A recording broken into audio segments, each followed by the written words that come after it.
That same night, Oma entered the world. Before the first cry faded, the priestess was already there. She did not smile, she did not rejoice, she only watched. The elder studied the child in silence.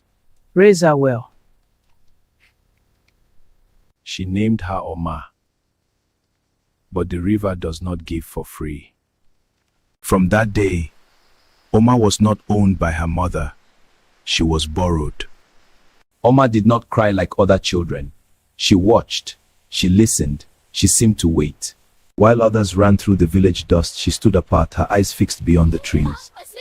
I am listening. Oma, come inside. Yes, Mama.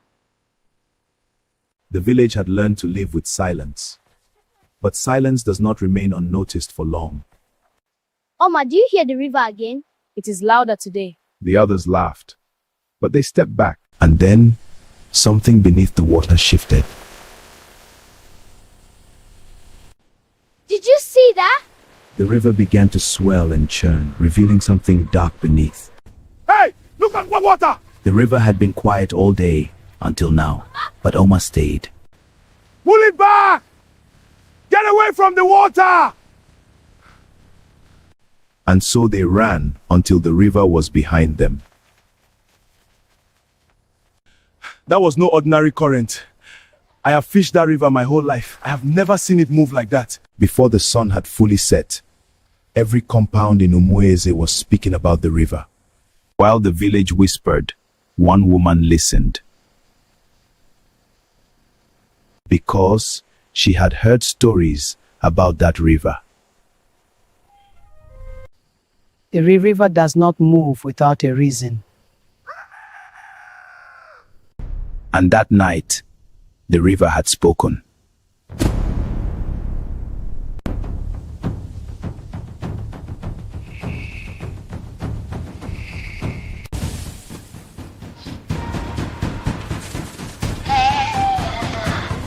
And long after the villagers fled, the river did not sleep.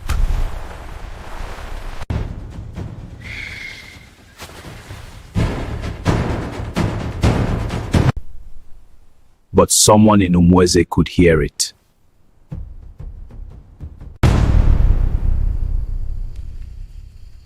The river was calling. And that night, the river called. Years passed, and the child grew. Some said Oma was a child of the river, the eye through which the river watched the village. The water rose. It heard her. For years, the river had waited. Something ancient stirred. A colossal presence rose. Silver, ancient, watching.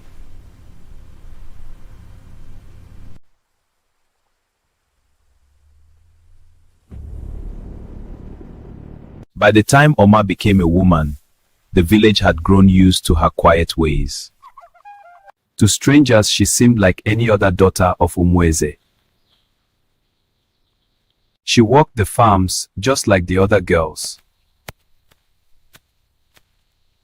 But sometimes, the village felt something it could not explain. Even the waters seemed to know her.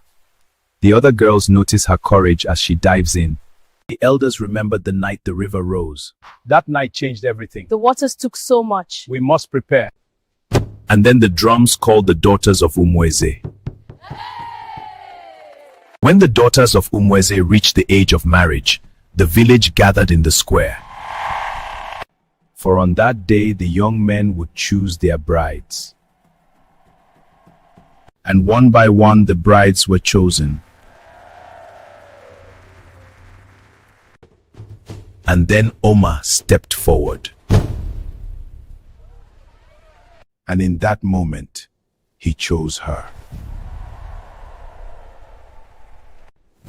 And the village felt that something had changed. As the years passed, the village began to notice. Oma had grown, but the river had not forgotten.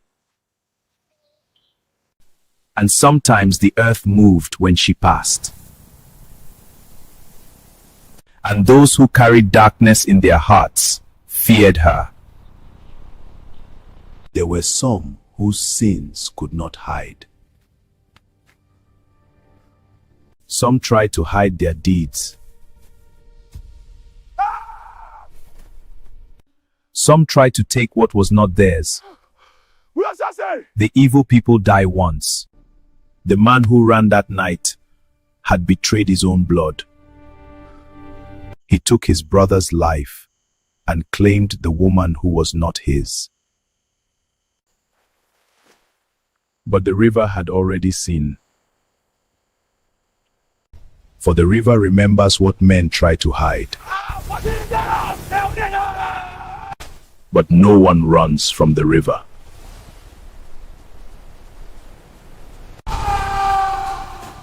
He should not have come to the river. Chineke biko nyere m aka. Anwụrụ m.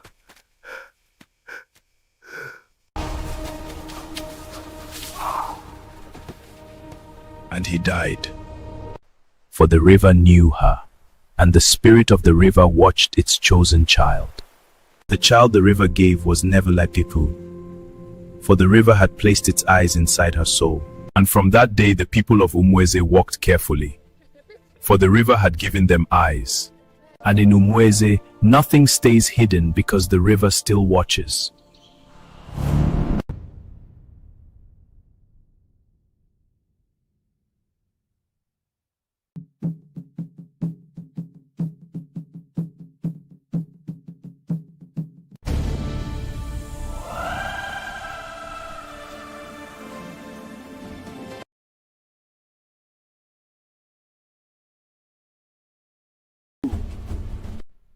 Tie him tighter.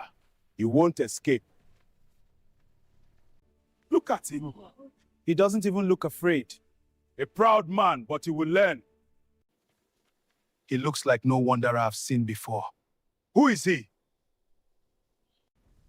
He doesn't look like a criminal. That is the man they brought. Silence! Bring the stranger forward.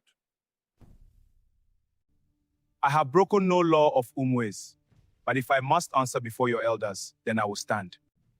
If he has broken a law, let the elders show us the truth. Why defend stranger? Amara, the judgment of strangers is not the place for reckless words. Return to your place. I spoke only for fairness, elder.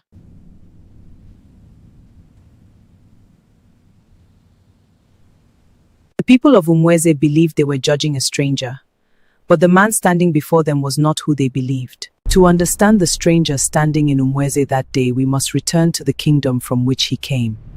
Umweze was only one village among many. All of them lived under the rule of a powerful king. Far from those villages lived the king's first son. One day, Prince Emeka would inherit the throne. But the king who ruled those villages had grown old and weary, and the kingdom soon needed a new ruler. Prince Emeka had grown far from the villages of his father's kingdom. The people knew their king, but they did not know his son. The king had taken 2 wives in his lifetime, and each woman had given him a son. Prince Emeka had grown far from the quiet villages of the kingdom. He learned the ways of the wider world. But one day, a messenger arrived from the palace. The king had sent for his son to return home. And so the prince returned to the kingdom of his father. The people gathered to welcome the son of their king.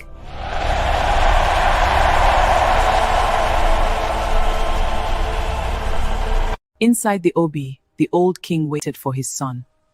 The future of the kingdom now stood before him. Welcome home, my son. Yes, father. You're many years far from the doom. My son, the years have begun to weigh heavily on me. Father, you still rule this kingdom with strength. Strength does not last forever. The king had ruled the land for many years, but even great rulers cannot escape the passing of time. But the king had another wife, and like many who live close to power, she had dreams of her own. So the prince has returned. The kingdom celebrates him already. Mother, he is the first son. The first son does not always become the king. In every royal house, the path to the throne is rarely simple. You come to my shrine in the night, woman. What do you seek? Future. My son must sit on the throne. Then the first son must fall. While the kingdom prepared for a new future, a darker plan was already taking shape. When the prince eats this, his mind will scatter like dust in the wind. The people will say he has gone mad. Then the throne will belong to my son. Be careful, woman. The spirits always demand a price. In the quiet of the night, a dangerous plan had begun. But fate often protects those whose path is not yet finished. Take it and do not fail. And so the charm left the shrine that night. My son, you have traveled far. Eat something and regain your strength. Thank you, Lady Funanya. But the prince remembered something his mother once told him. Never accept food from the hands of those who smile without warmth. Forgive me, I am not hungry tonight. He refused my food, but the game is not finished. Harm had failed, but ambition rarely surrenders after the first defeat. My son, the kingdom will soon need a new ruler. Father, I have not lived among these people. I have spent my years in the city building my life. That is why you were sent there to learn wisdom. I cannot rule people whose heart I do not understand. Leadership is not chosen when a man feels ready. The prince respected his father, but his heart was still uncertain. Queen Nkem, the first wife of the king, and the mother of Prince Emeka. The throne is not only a crown. Mother, I fear ruling people I do not know. How can a man rule his people if he does not know their hearts? And so the prince began to understand something important. Before a man can lead his people, he must first know who they truly are. Long before that day, a prince had made a decision that would test the hearts of his own people. Before dawn touched the kingdom, the prince laid down the signs of his royalty. For the first time in his life, Prince Emeka would walk the world as an ordinary man. Father, I will walk among the people, not as their prince, but as one of them. Then you must live as they live. Eat their food, walk their roads, hear their truth. And so the king allowed his son to do what few princes had ever dared. For the first time in his life, Prince Emeka walked the road not as a prince, but as a stranger. And so Prince Emeka left the palace that morning to discover the truth that no throne could ever show him. The road before him would lead to many villages, and to the moment when a prince would be mistaken for a beggar. And so the prince walked the roads of his father's kingdom as a stranger no one would recognize. For the first time in his life, Prince Emeka would see the world through the eyes of the forgotten. Bring him forward! Yes, please bring him to the center. But the truth standing before them would soon test the heart of the entire village. Sometimes the fate of a kingdom is decided in the hearts of ordinary people.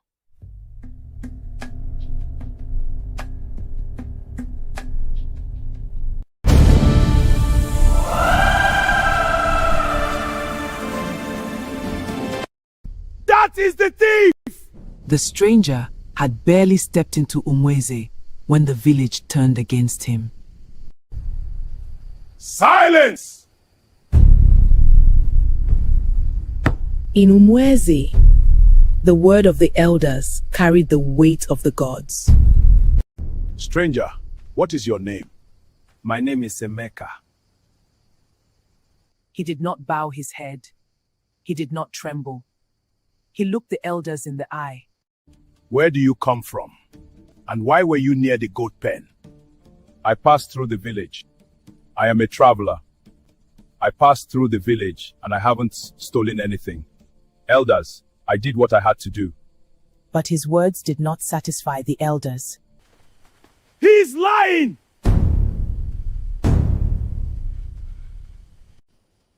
Take him to the shrine. And with those words, his fate was sealed. But before that night, something had already begun. Where is my son? My queen, we have not seen him. And in that moment, the palace knew something was wrong. My lady, the prince has left the palace. He travels as a stranger. So he has left.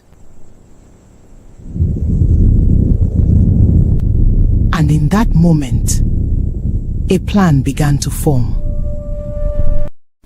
My king, I have made this special meal for you.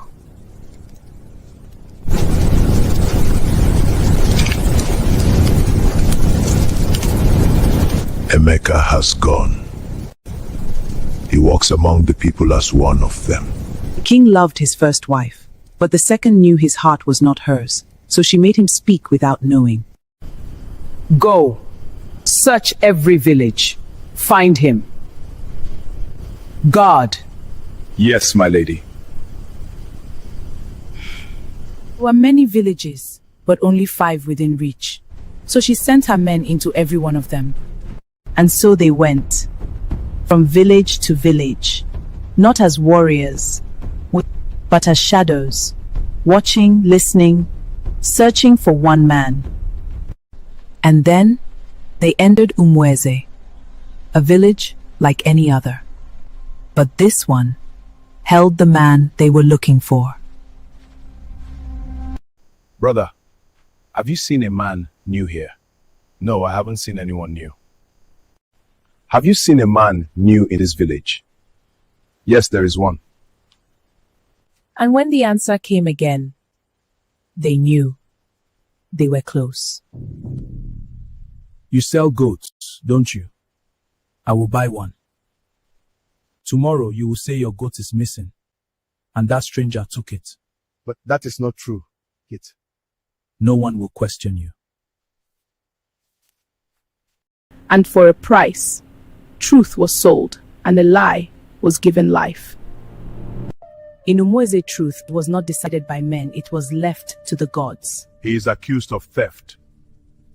The gods will judge him.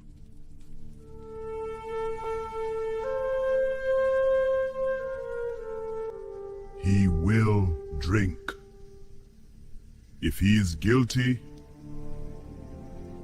he will not live.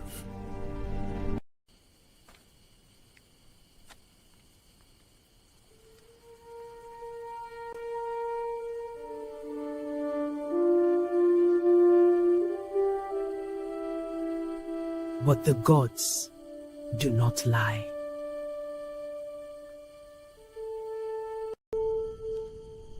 He is not guilty. And in that moment, truth stood before them. And when truth had spoken, one voice rose among them. He is not a thief. He is not guilty. The spirits have spoken. Thank you.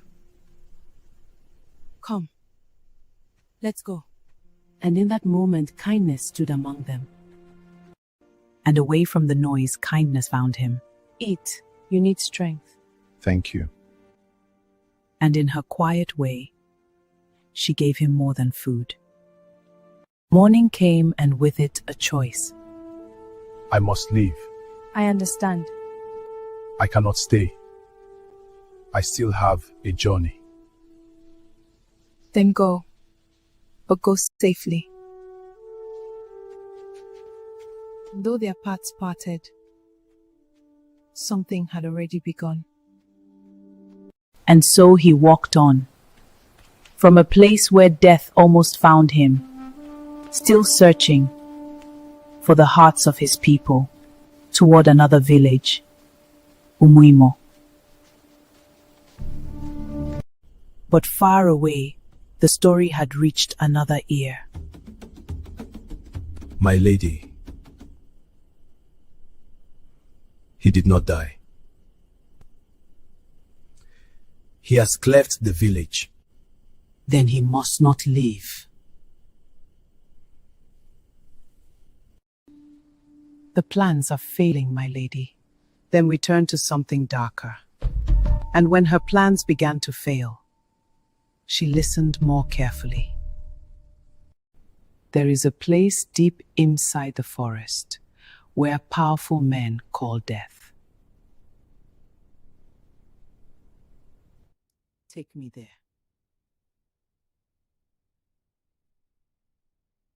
And so she chose a path that could not be undone.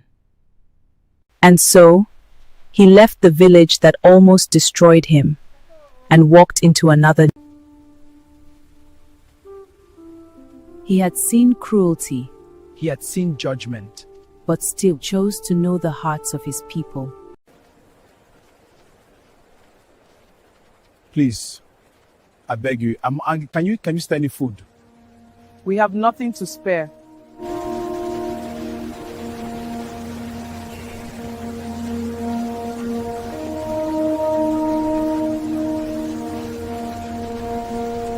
Please. I am hungry. Anything. Who are you? Where did you come from? Why are you standing here like a thief? I am no thief. I am only a man asking for food. If you are hungry, go and walk, not beg. And the prince was seen as nothing. My son, why are you sitting here like this? Come. You will not stay here. Not like this. Here, eat. I will take you with me so you can have somewhere to stay. Thank you. You can stay as long as you want until you get on your feet. Thank you, Mama. In a land that rejected him, one woman saw him. But far from the village, inside the palace, there was one who would not let go of power. But far from the mercy of men, inside the palace, a heart still burned.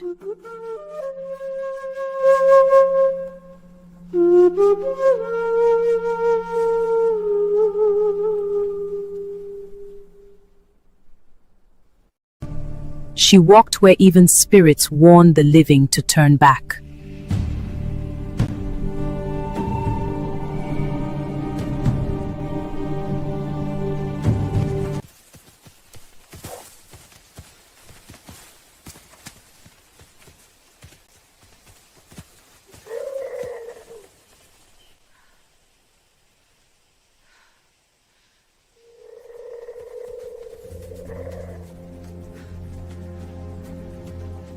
The forest showed her its guardians.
I have to keep going, no matter what.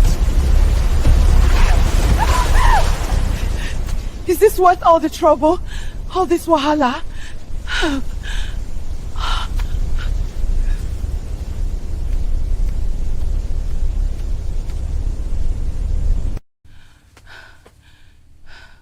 I will not stop. Not now.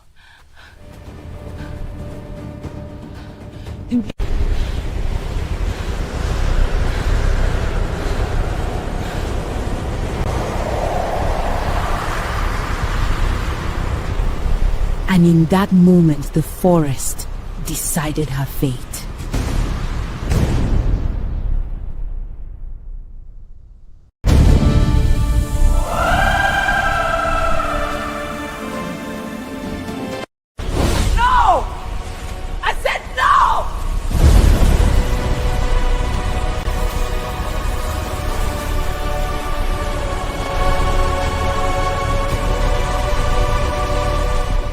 She walked into darkness, and darkness walked back into her.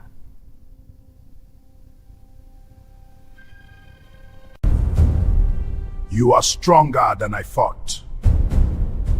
But you are not untouched.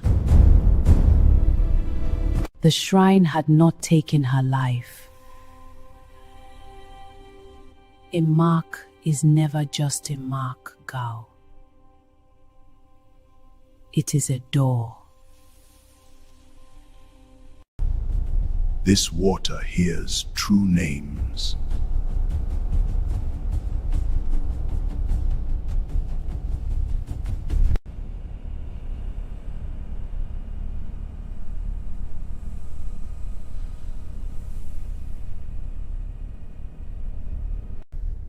What is done to the image is done to the man.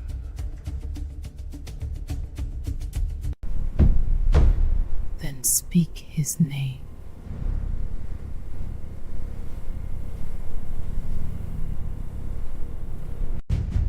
Emeka, son of Ezete, come to the water. And the water answered.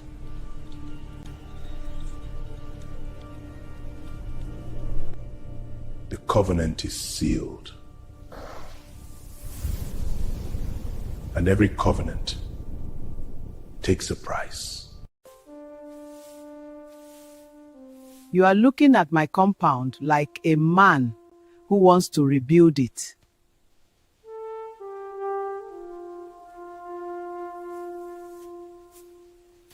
Is it that obvious?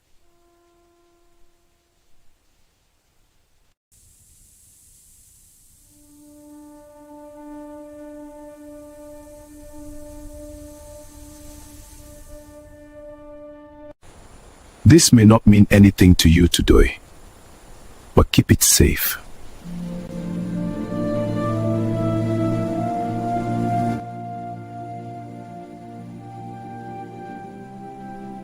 Who are you, child? Someone who will not forget your kindness.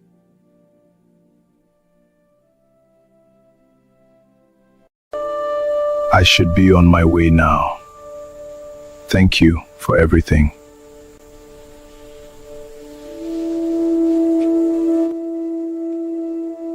Go well, my son. And may the road be kind to you. And so, after walking through the villages and seeing the hearts of his people, he began his journey back.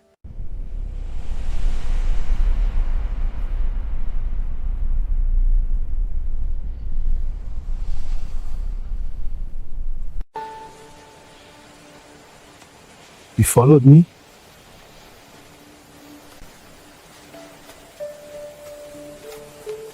The road ahead was quiet drill. But not for long. I did not follow you. You just happened to be on my road. Then tell me, who are you?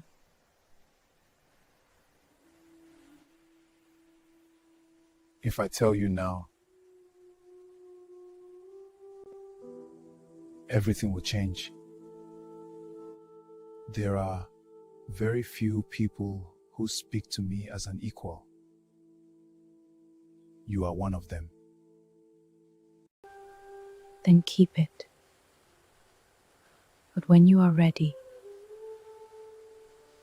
I will be listening. Some truths do not need to be spoken. They are already known.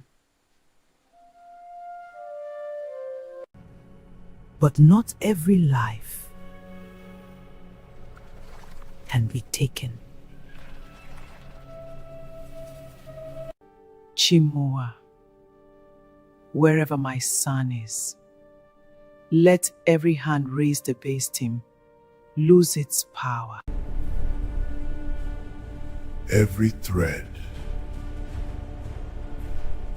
must end.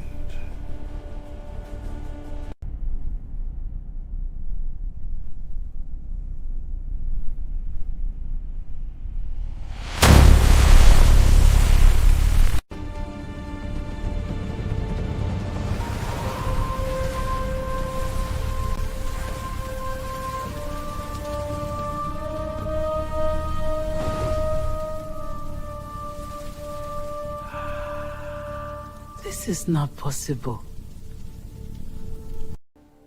He left as a stranger, but he was not returning as one.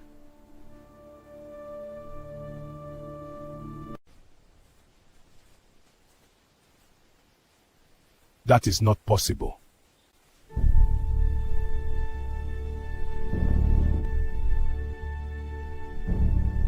The prince. The prince has returned!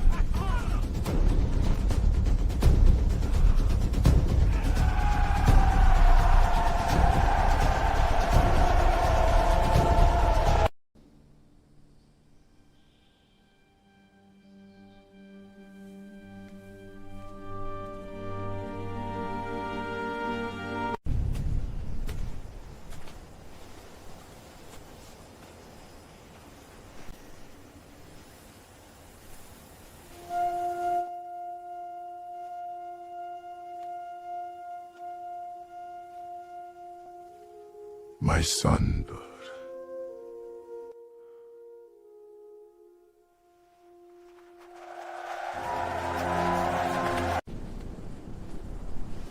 Mom. My son. The prayer was heard even before the danger was seen. You are safe. In the house of kings, return is not the end. It is the beginning of decision. My son has returned. The land is at peace again. But a prince must now take his place.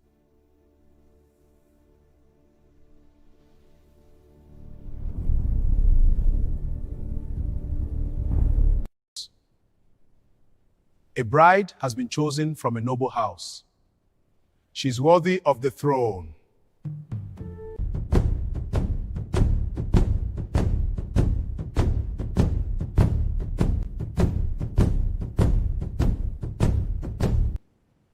I will not. I will not marry her.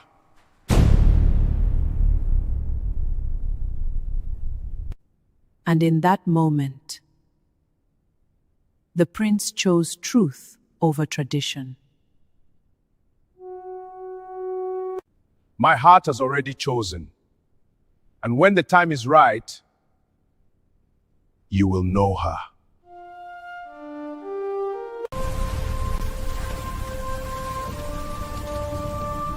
But the water refused to obey.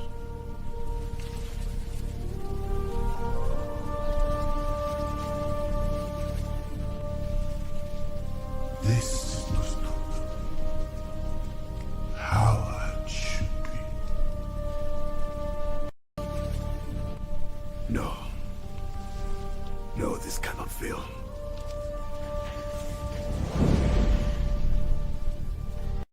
And when darkness is called, it never leaves without taking something in return.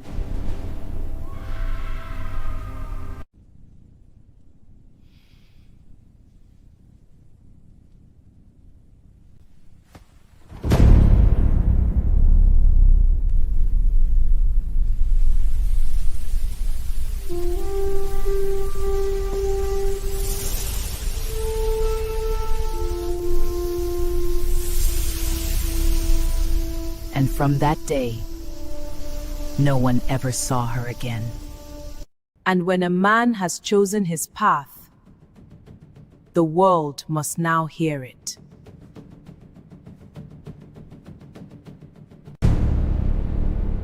You speak with certainty. Then speak fully, Path.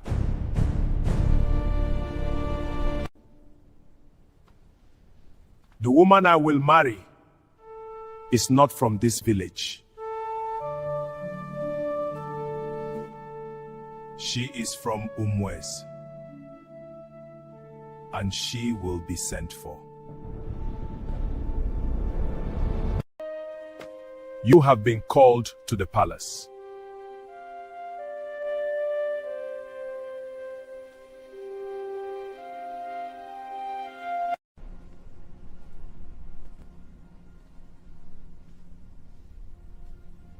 You came.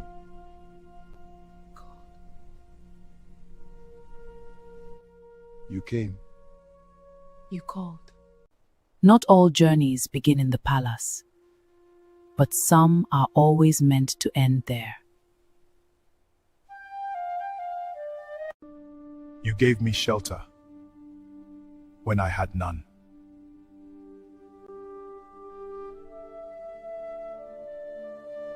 A home will be built for you in your own village, and you will be cared for, always.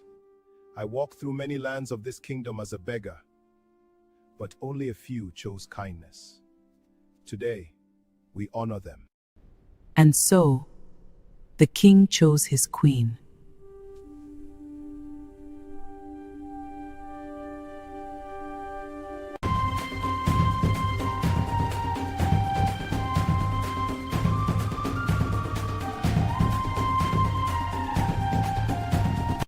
From rejection came a king, and from kindness a kingdom was built.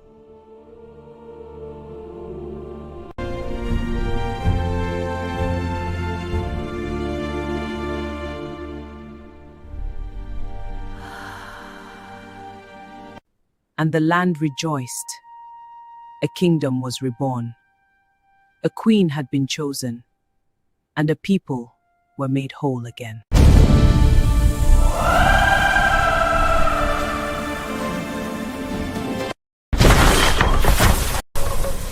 Take your things and leave this house. Thief! You think we don't know what you did?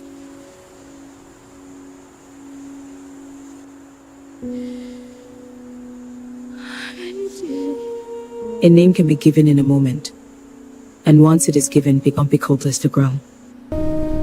Seer, a dirty thief.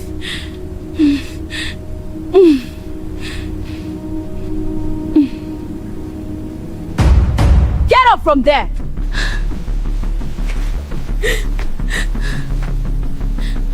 So you're still here? You don't know when to leave? Get up.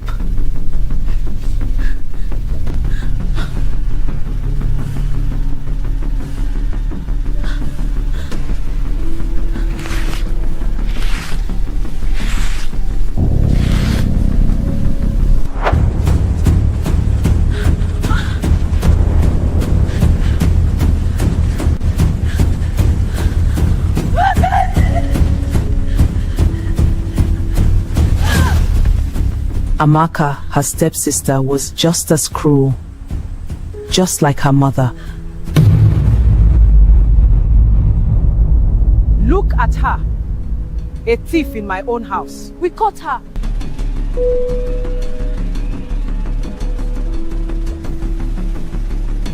And before the eyes of the village, she was judged.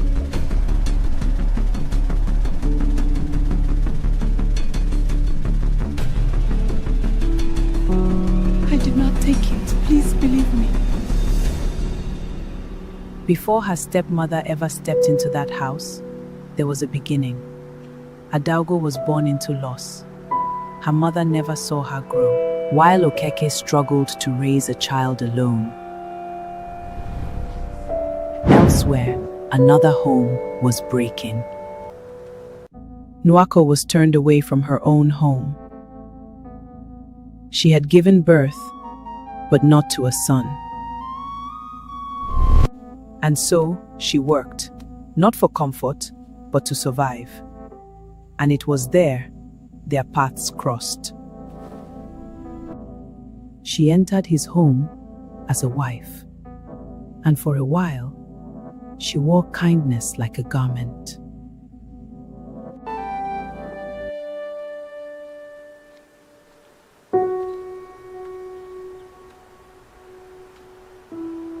When he was there was balance. But when his presence faded, something else took its place. Not all change begins with noise, some begin in silence. All right, my dears, let's share this together. Yes, Mama, he's very sweet. Well, I want more, please. Okay, then not too much now. We must save some for tomorrow. Okay, Mama. My Pekin, see how the moonlight fine. Time to play. Yes, Mama, we go dance and sing. Play! Joy, our joy go shine like this moon. Hey, I sing there.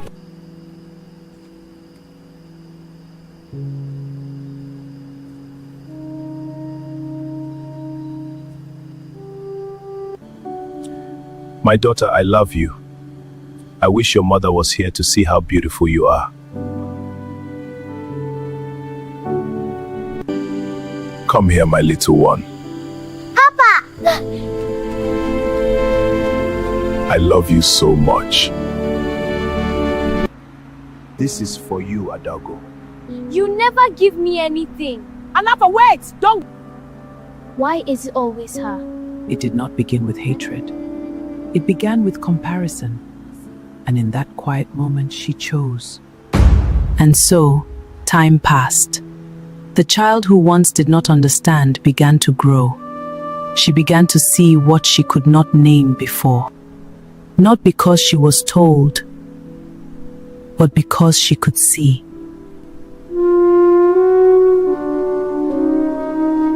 And in that moment, she understood her place.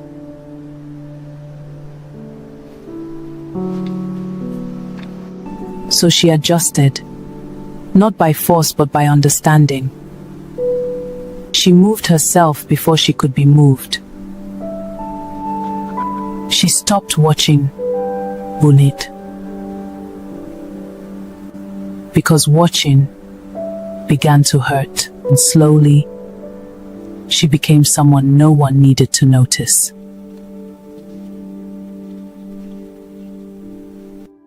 And before anyone noticed, she became someone who would not disturb the world around her. Is that not enough for you, or you want to finish everything in this house? No, it's okay. Then go and sit down. And just like that, it began. Move faster. The sun will not wait for you.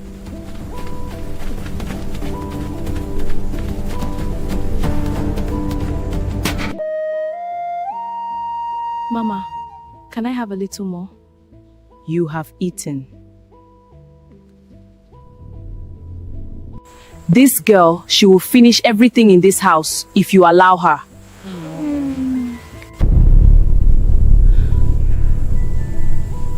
And slowly,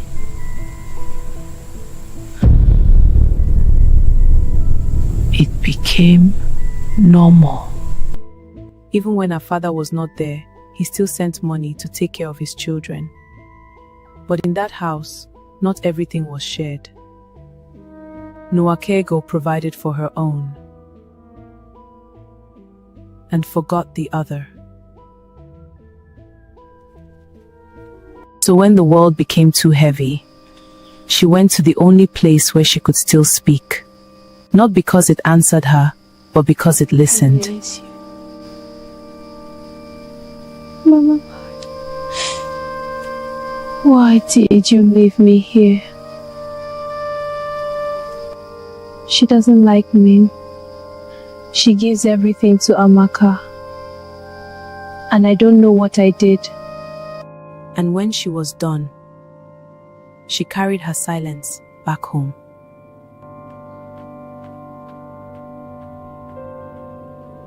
And then, there were days when the world looked different. Days of color, days of laughter, days of belonging. Mama, what about me? You will stay at home.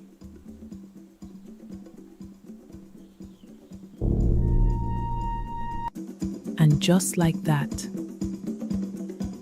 hope learned where it did not belong.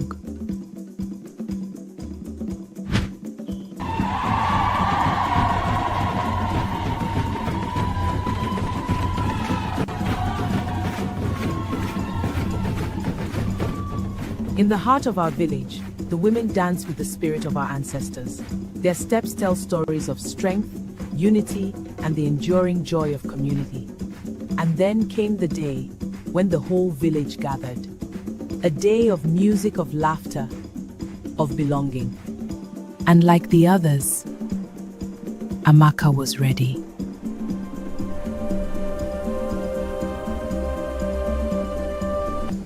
So she watched from where she was allowed to exist. But Adaugo was not as invisible as she believed. There was one who saw everything. Mama Chidi saw the silence, the unfairness, the things no one spoke about. And she knew this child carried more than she should. But even in a life where she was unseen, Adaugo still chose to see others. Ah, Adaugo, you don't have to be. Where others would have hardened, she softened.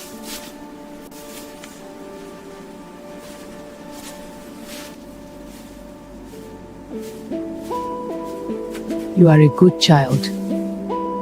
Don't let anybody make you forget that. And in a world that gave her so little, she still learned how to give. And while the world around her moved, Adaugo began to pay attention. She moved closer, not to belong, but to understand. She watched their hands and remembered every movement.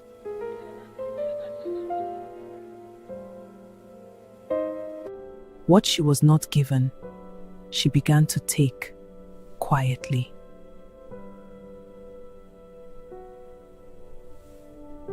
In that same house, not every child was given the same chance. Amaka was prepared and sent into the world. Adaugo was not sent, so she found her own way. B.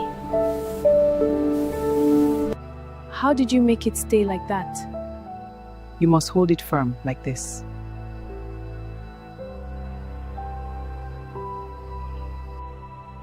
And slowly, without permission, she began to grow. And then her father returned. And for a moment, everything felt possible. She thought he would notice.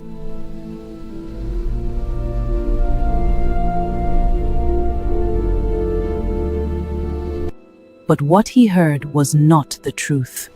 She doesn't listen. She's becoming stubborn.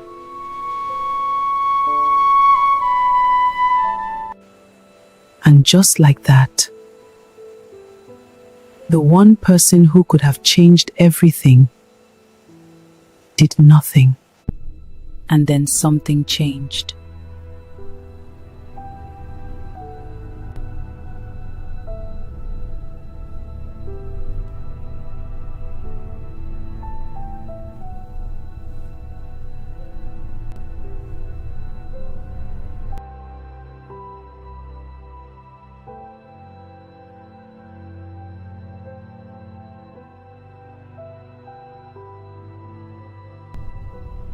And before she knew it, the story had already been written.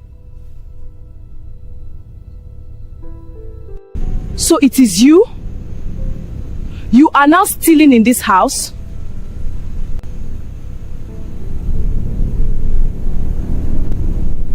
I didn't take it. I don't know how it got there.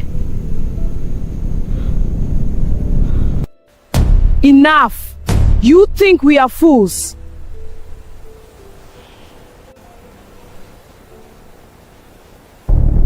And just like that, a lie became truth. And the truth was left with no voice.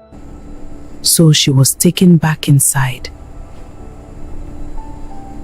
to prove what she could not explain. So what is this? You still want to deny it?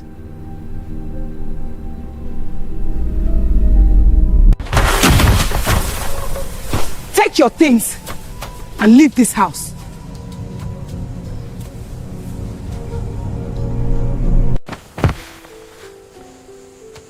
Thief!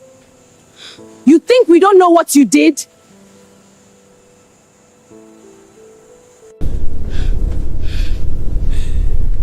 Look at her. A thief in my own house. We caught her.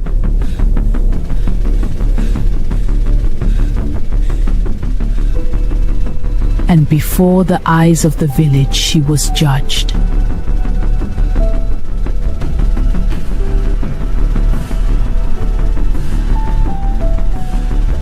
I did not take it. Please believe me.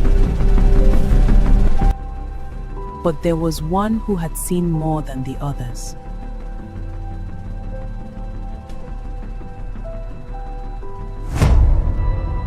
She saw the truth and said nothing.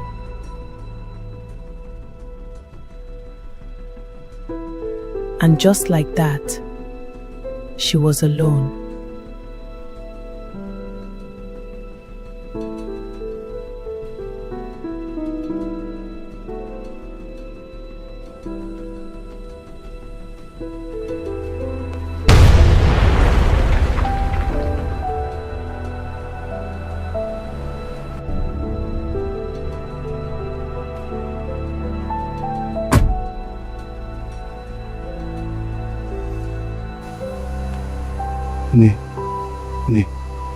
Ne, can you hear me? Ne, wake up, Ne.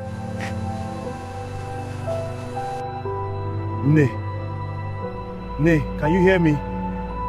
Ne, wake up, Ne. Ne, stay with me, stay with me. Don't do this, you'll be all right. I'm taking you now.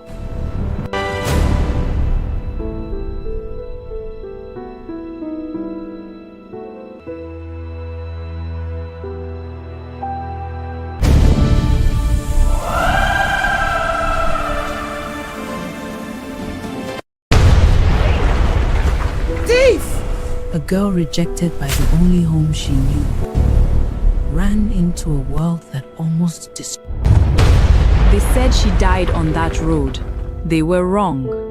But the girl who opened her eyes, you was not the same girl who left that village. Her body had returned, but her voice had not. You don't wake up. Can you hear me? Sorry. She's awake, sir. But she no want answer. It's okay. Leave her.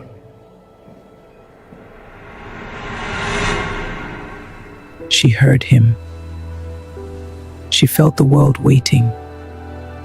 But pain teaches the heart to hide.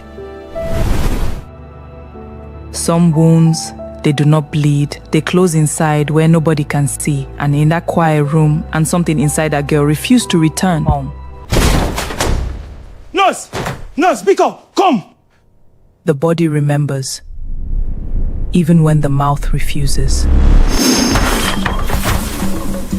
Take your things and leave this house.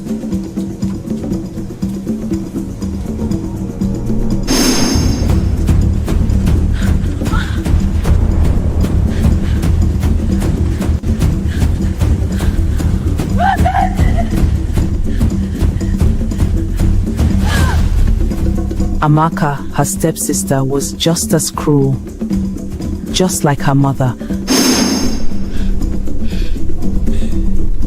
Look at her. A thief in my own house. We caught her.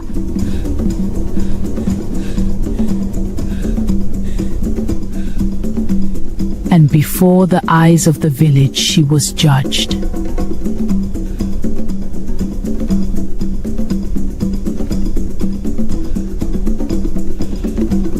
I did not take it. Please believe me.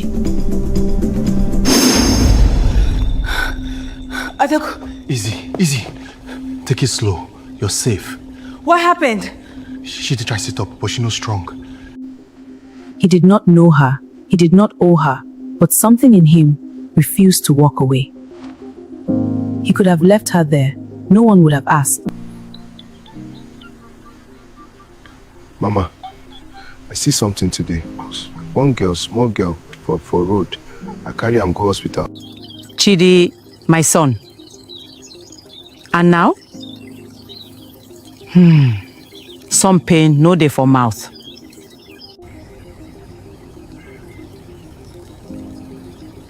Wetin I go do? You stay. No leave am.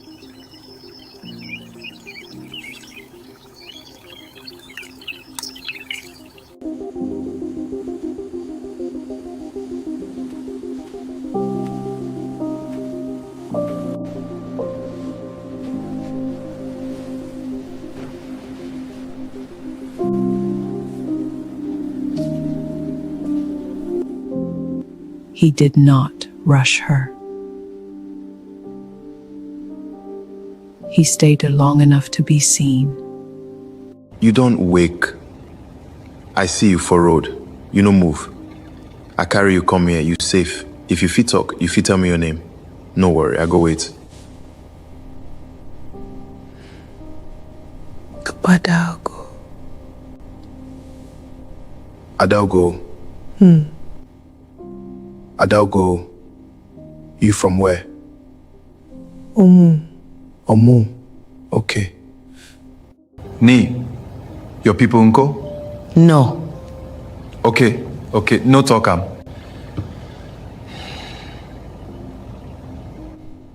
No worry. You no need talk anything. I no go force you. Just rest. I no even plan stop. But I no fit leave you there. My mama go talk say some people you know they pass. So I stop. Adalgo, if you want, I fit help you find your people. I fit carry you go back or call person for you. No worry, we go take them small. Okay. I want go meet my mama. I go come back.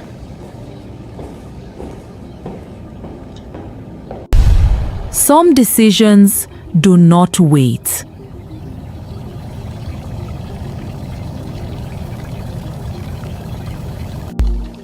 Chidi, you are here. Mama.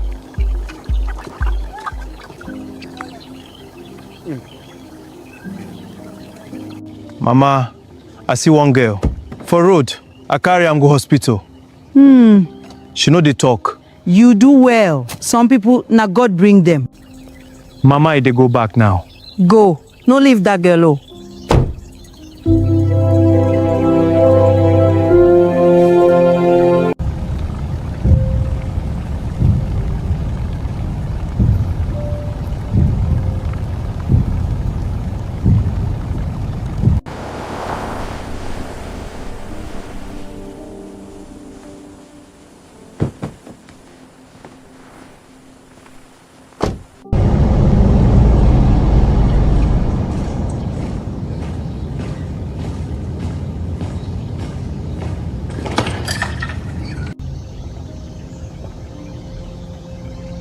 I'm back.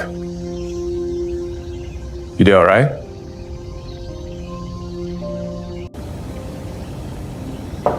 Water.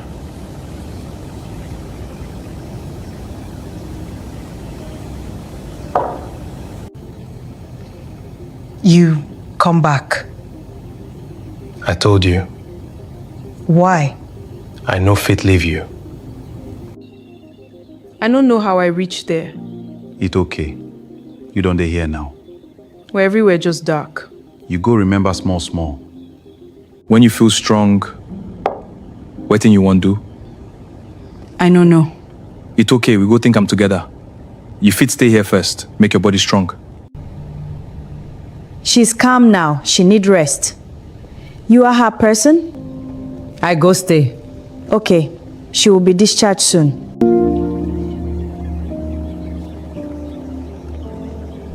You don't try well. You fit go today. But you will need person will take her home. No rush.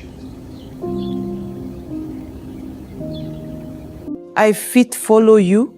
You fit, but no pressure. I live for city, Edefaro.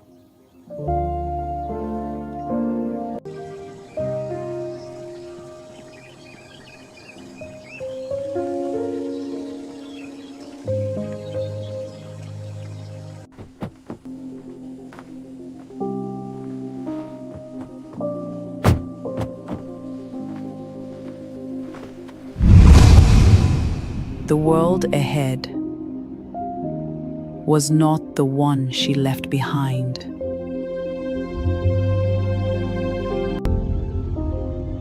And sometimes, a stranger's road becomes the only way forward.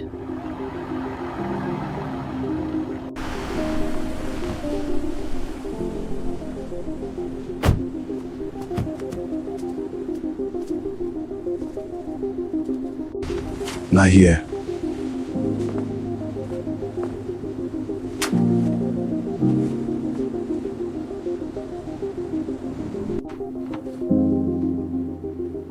If it stay here, no fear. Sit down.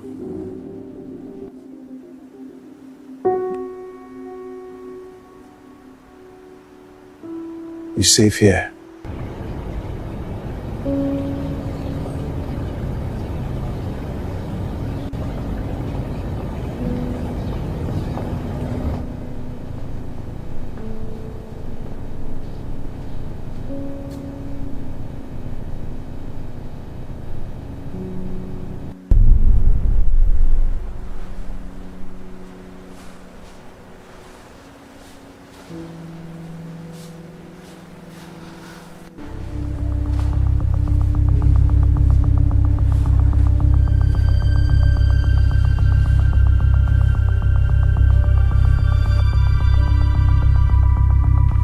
Where you dey go? I know if it stay here.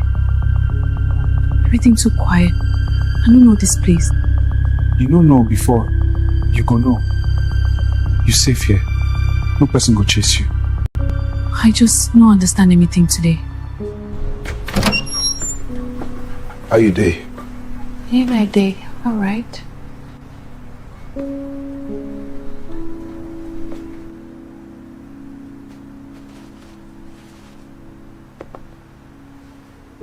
Come and eat something.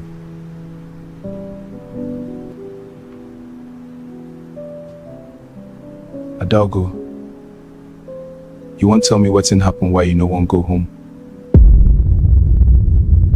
They will say I thief. But I know do am. Nobody believe me. I believe you. You no need prove anything here.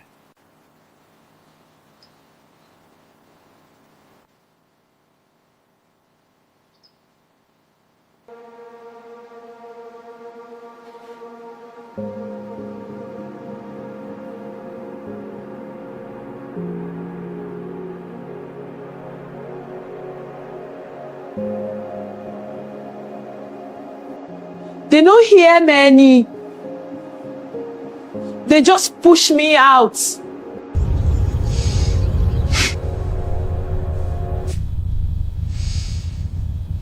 You don't try. No be your fault. It's okay, young.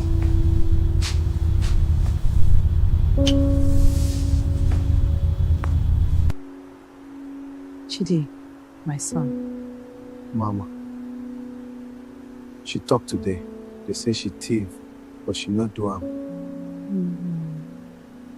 Person with nobody hear her. They shout inside. You do well.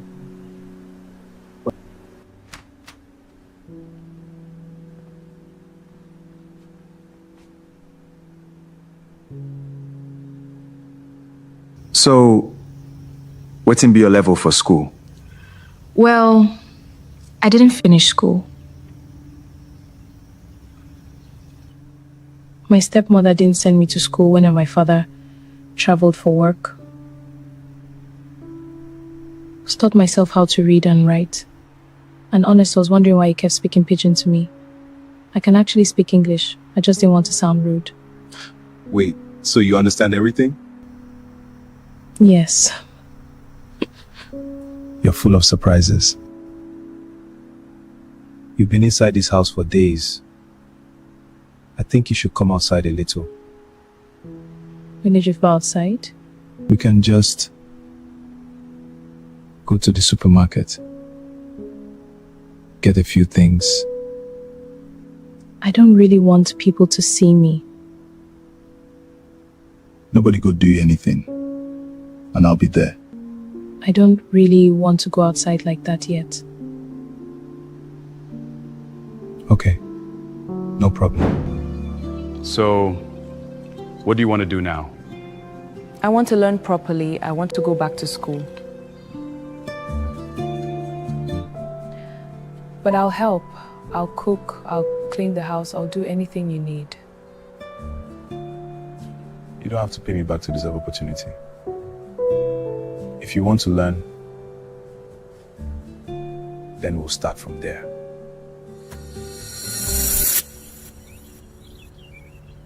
All these are for me? You said you wanted to learn.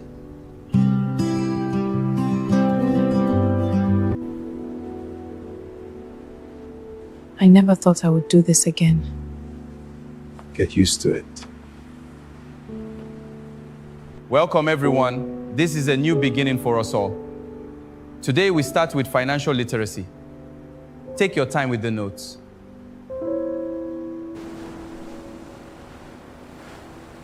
She talk like person we just come from bush. Sometimes, old pain finds new places to hide. How class go today?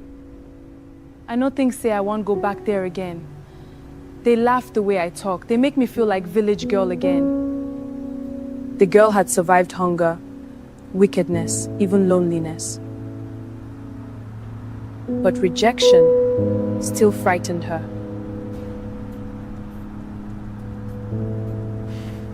You think say everybody will speak good English in Mumbai. Today no start somewhere.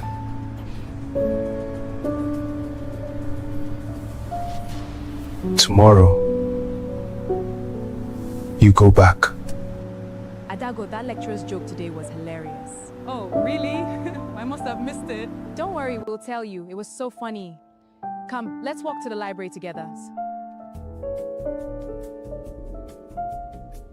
Adago, remember that part in class where the lecturer mixed up the dates? I couldn't stop laughing inside. It was actually funny. She listened. She watched. And slowly, the city stopped feeling like a strange place. Little by little, the girl who feared the world started learning how to live inside it again. She listened. She watched. And slowly, the city stopped feeling like a strange place.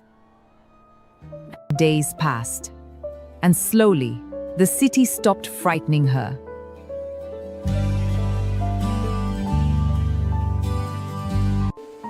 While Adalgo was learning how to live again back home, another pain was waiting.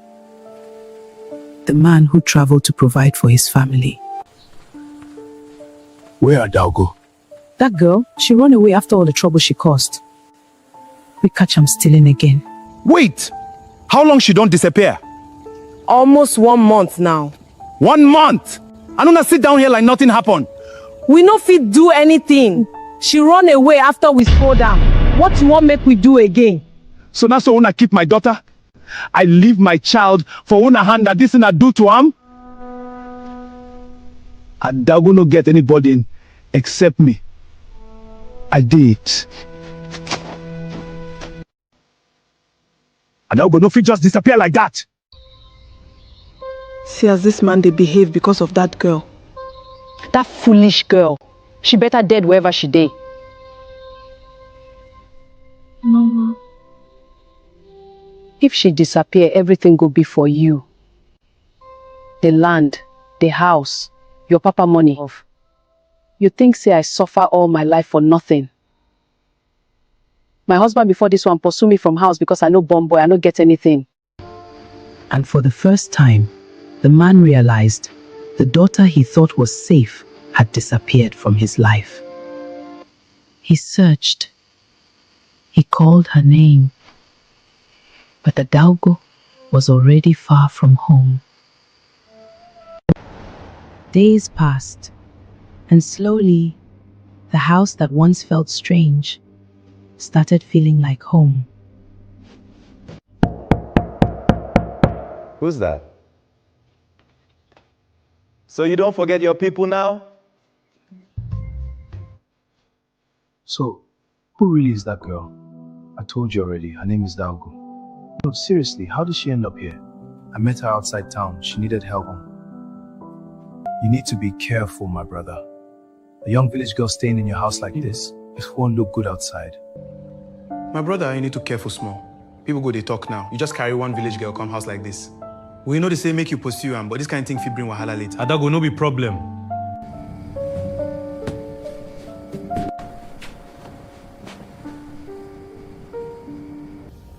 Adogo, you do all right? I'm fine. You listen to them? People will always talk, even when they don't know you. You now say them don't know you. They weren't completely wrong. I don't want people to think I'm using you. Then let them think. People always talk. You don't need to run. Every time life touches you small. She learned fast. She listened. She grew. You've been inside this house too much again. I think it's time you go out properly. I already go to school. School no be the same thing. Come. Let me take you somewhere.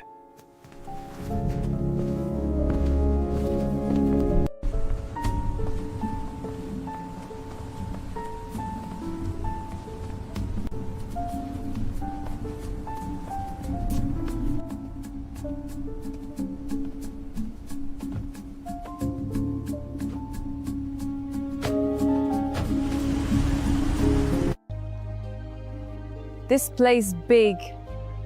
You never see anything yet.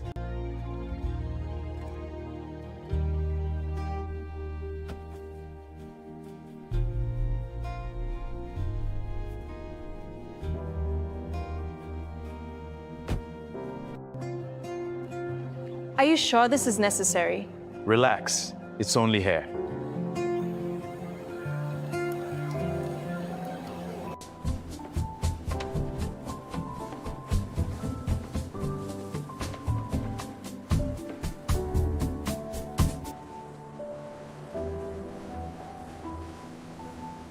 This is really me? Yes. And you look beautiful. It fits you well. You think so?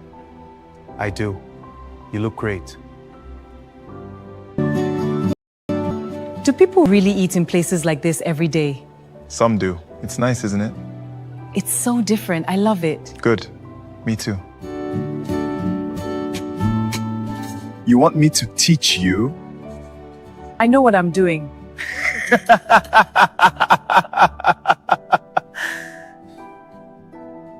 My life used to feel finished. But now? That's because your life never finished.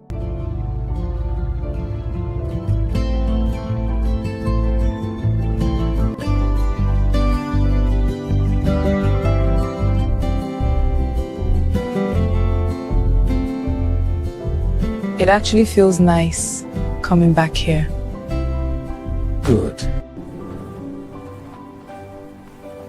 You know, say this house don't change since you enter. Now, good change or bad change? Good change.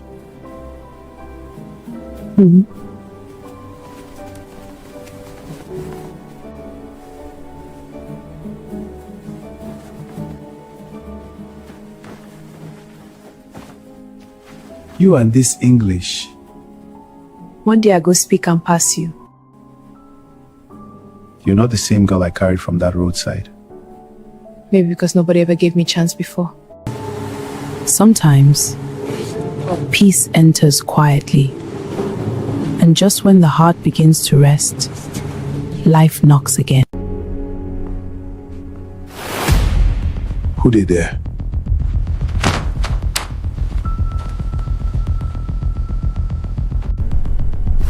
So this is why you know they pick my calls.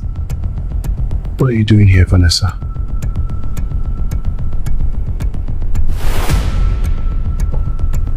So, you just carry random girl put for house now?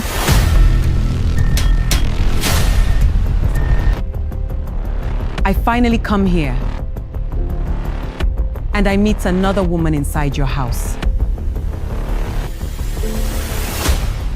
And you? What exactly are you doing here? Vanessa, let her be. That's enough.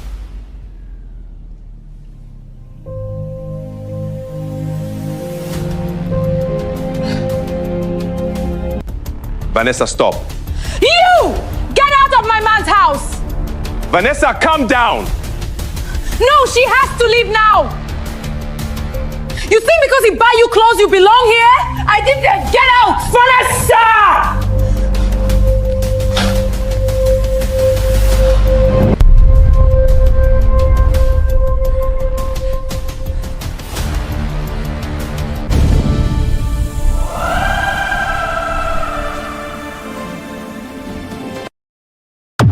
Vanessa, stop.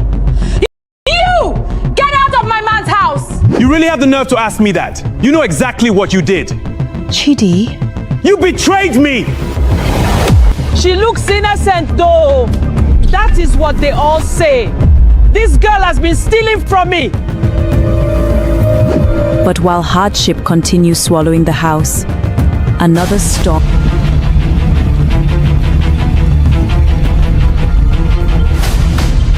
You are still searching for that girl after all these months? You are there looking for your dead daughter.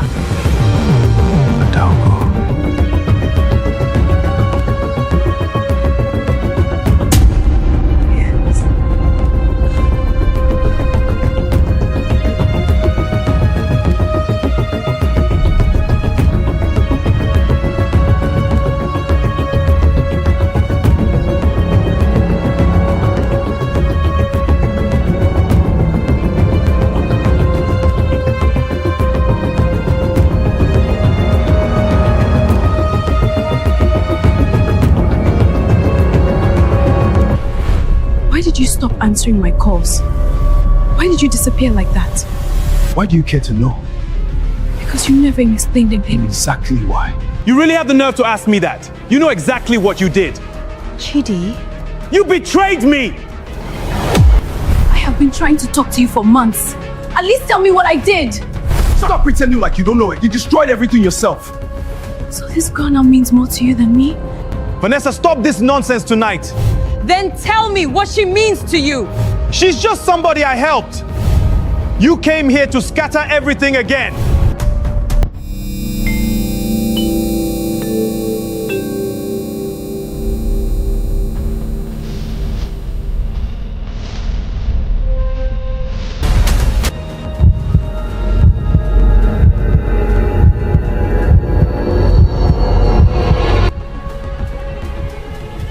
And just like that, the only place that once felt safe became another place she had to leave behind. So we are going to throw away 5 years of our life like this? I wish I changed a long time ago. Now get out.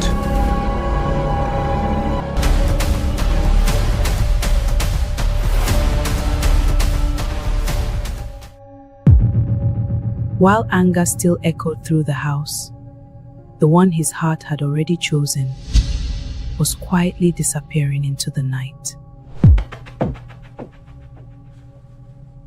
Adalgo!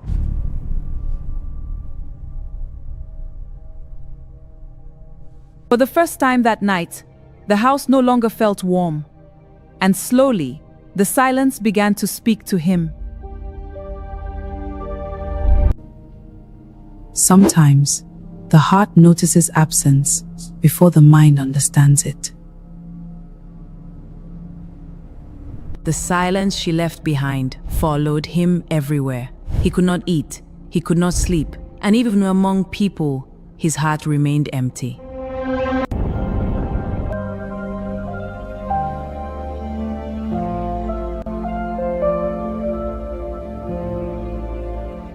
Night after night, sleep refused to comfort him, because some hearts do not know what they have lost.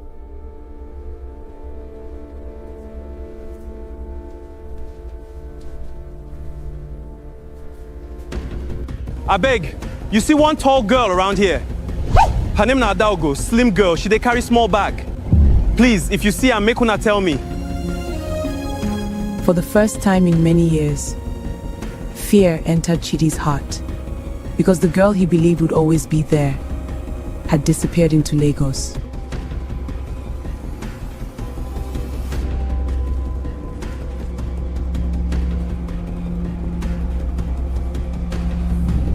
While Chidi searched desperately through Lagos, Adaogo was already fighting her own battle to survive.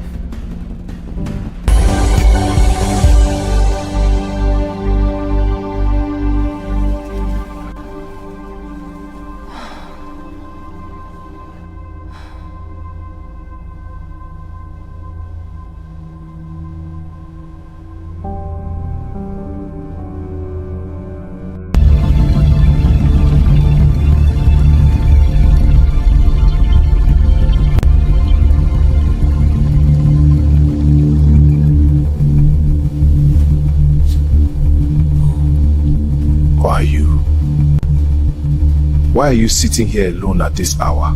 And slowly, Adaogo realized the streets were becoming more dangerous. Because loneliness often attracts the wrong attention.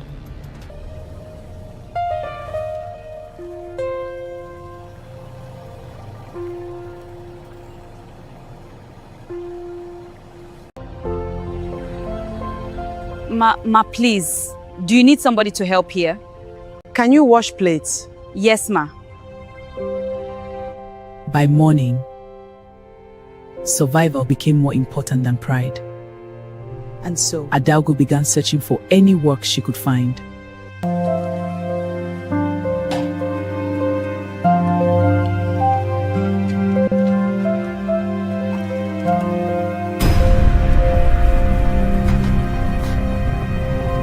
Quickly, carry that food there.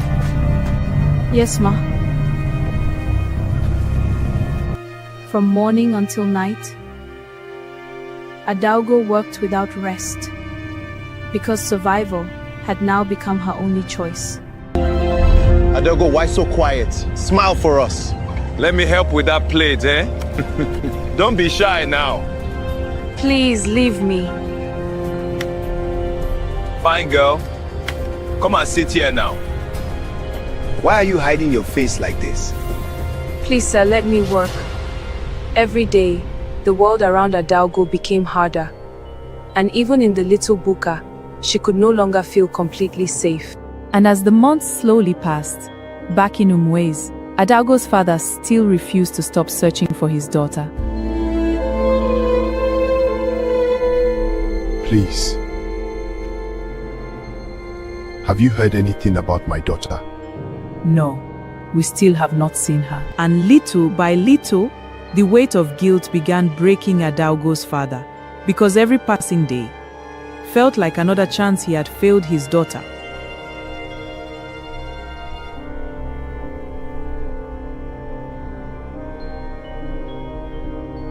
My daughter. You are still searching for that girl after all these months? You are there looking for your dead daughter. While Amaka is here, is she not your daughter too? At this rate, you will die you so much. Why has she not returned? And even as guilt destroyed the house, mercy still refused to enter it. And slowly, the house that once overflowed with pride began losing everything. But while hardship continued swallowing the house, Another storm was already returning home.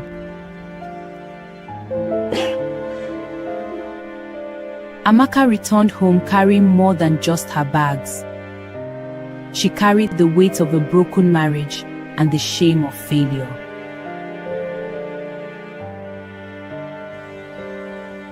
Amaka, what happened?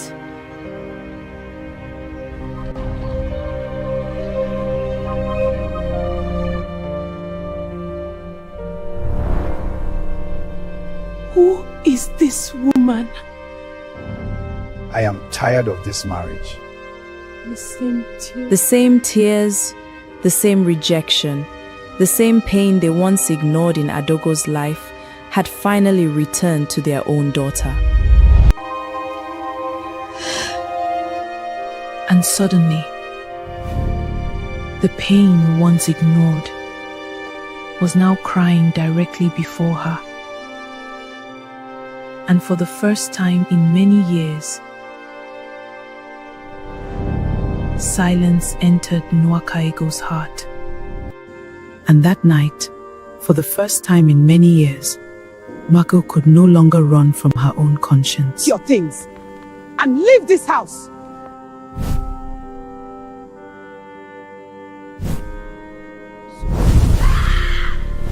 What have I done?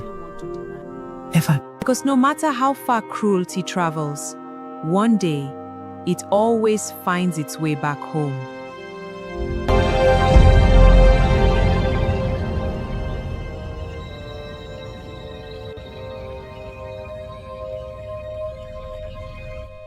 And when the customers finally went home, Adaugo remained behind. Because the little buka had quietly become the only shelter she had left. Madam, you said you would pay me today. What is this money inside your bag? Madam, those are the tips customers gave me. Thief! You want to finish me? She has been stealing all my money! And in that moment, the wounds she thought had healed opened once again. She looks innocent though. That is what they all say. This girl has been stealing from me. And suddenly, the past returned again. The same shame, the same accusation, and once more, Adaugo stood alone before the world. Hey! Wait, I know this girl. Then tell her to return my money! She is not a thief. And for the first time in many years, someone finally stood beside Adaugo, not to accuse her, but to protect her. Chidi, I think I found her. What did you just say? I saw Adaugo tonight. And that night, hope finally found its way back to Chidi. Because somewhere inside Lagos, the girl he had been searching for was still alive.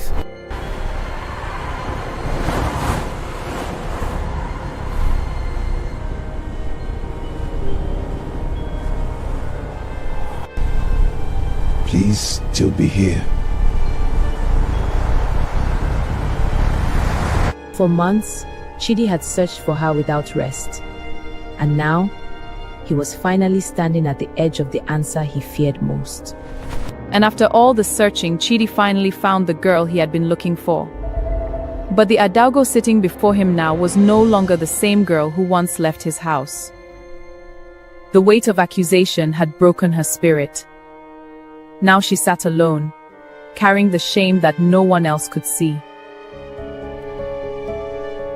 Adaugo, I have been looking for you everywhere. Why are you here, Chu? And in that moment, the pain between them became impossible to hide. Please, don't walk away from me again. I don't belong anywhere anymore. You do, please just listen to me. And even after finally finding her, Chidi quickly realized bringing Adaugo home would not be easy. Adaugo, please come home with me. No, Chidi, I can't. Please, I beg you. It's too painful. I cannot go back there. Nobody will hurt you again, I promise. Promises are what brought me here. And every word Adalgo spoke that night carried the weight of everything she had survived alone. And even after finally finding her, Chidi still could not reach the part of Come, Adalgo. Chidi. Deep pain had already closed their way. We can face it together. Adalgo, please. I cannot do this anymore. And once again, but Adalgo disappeared into the night, alone. And after walking through the night alone, Adalgo reached a place her tired heart had almost forgotten. Peace. Exhausted from wandering the streets of Lagos all night, Adalgo moved forward with nothing left but the faint hope of refuge. Then, as she stood before the humble doors, a soft melody of worship drifted out. And inside that small church, Adalgo finally found the one thing life had denied her for so long: rest. And little by little, the same world that once rejected Adalgo slowly began showing her kindness again.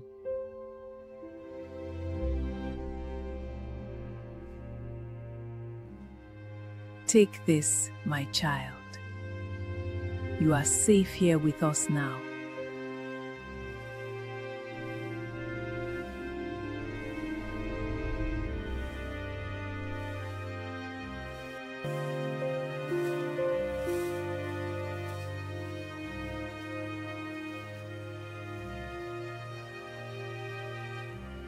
And for the first time in many months, Adalgo slept without fear. And even after losing her again, Chidi still refused to stop searching. Please, have you seen that girl again? I think she goes to one small church nearby now. And for the first time in many months, hope quietly returned to Chidi's heart. And the following Sunday, Chidi quietly entered the place where Adalgo had finally found peace. And sitting quietly inside that small church, Chidi finally saw something he had not seen in Adalgo for a very long time: peace. And after the service ended, Chidi finally approached Adalgo again. But this time, He came with patience instead of pride. Adalgo. And slowly, for the first time since everything fell apart, Adalgo stopped running. And slowly, Chidi stopped trying to force forgiveness. Instead, he began showing Adalgo something she had not seen in a very long time: consistency. With quiet humility, he began to serve without seeking praise. Leaning slightly toward Igu. And slowly, Adalgo began to feel safe again. And little by little, the heart Adalgo once closed away from the world slowly began opening again. And as Adalgo slowly began trusting Chidi again, the truth he had hidden for so long could no longer remain buried. Adalgo, Vanessa manipulated me. I was ashamed. I should have told I you. knew something was wrong. Why didn't you trust me? Vanessa lied to both us. I was angry, confused, and I pushed you away when you needed me most. Vanessa and I were supposed to get married before I met you, but she was not faithful to me. I am sorry I never told you. And after carrying pain silently for so long, Adalgo finally allowed her heart to speak. And for the first time, Chidi truly understood the depths of the pain Adalgo had survived alone. I cannot change what I did to you. But I promise you, you will never face this life alone again. Even if it takes... And after everything life had taken from her, Adalgo slowly found the courage to trust again. Chidi, I want to trust you again. I'm here, Adalgo. I am still afraid. Sometimes. You do not have to carry that fear alone anymore. And though the scars remained, Adalgo finally understood that healing was possible. Come home with me, Adogo. After weeks of patience and emotional healing, Adalgo quietly agrees to return home with Chidi. Okay. And for the first time in a very long while, Adalgo smiled again. And little by little, the love they once lost, they slowly found its way back again. I almost lost the best thing that ever happened to me. I love you, Adalgo. I am still learning how to trust happiness. Then let me learn with you. She deserves this happiness. I just want her to finally feel loved properly.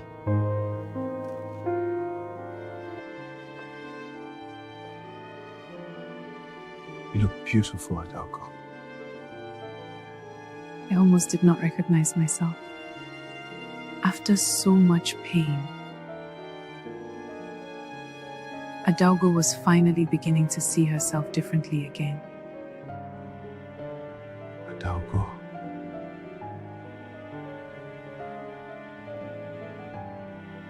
Yes.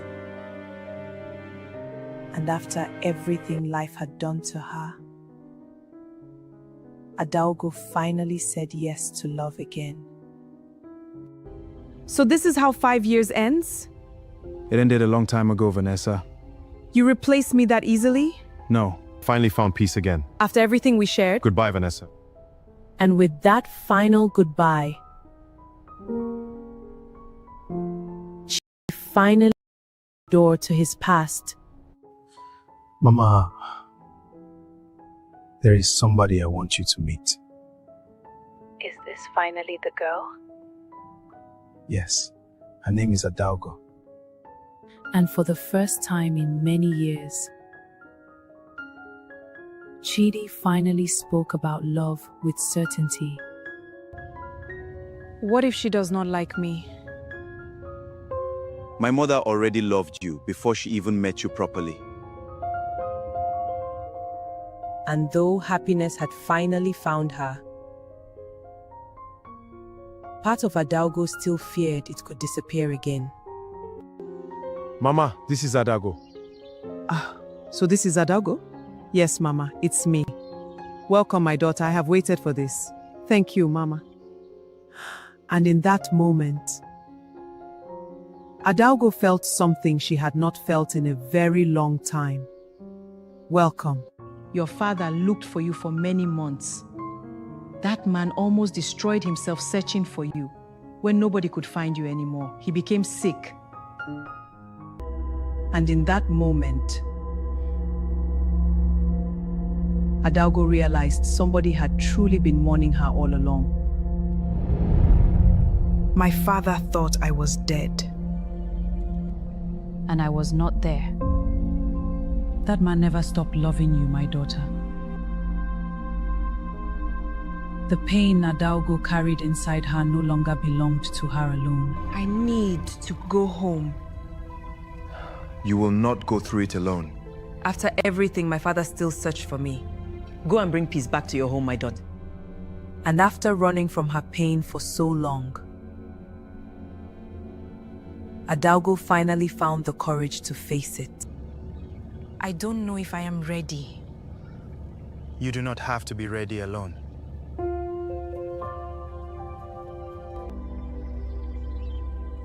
Is that not Adalgo? We thought she was gone.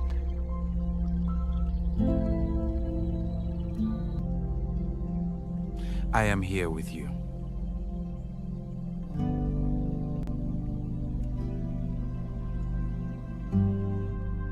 And after many painful months away, Adalgo finally returned to the home she once ran from.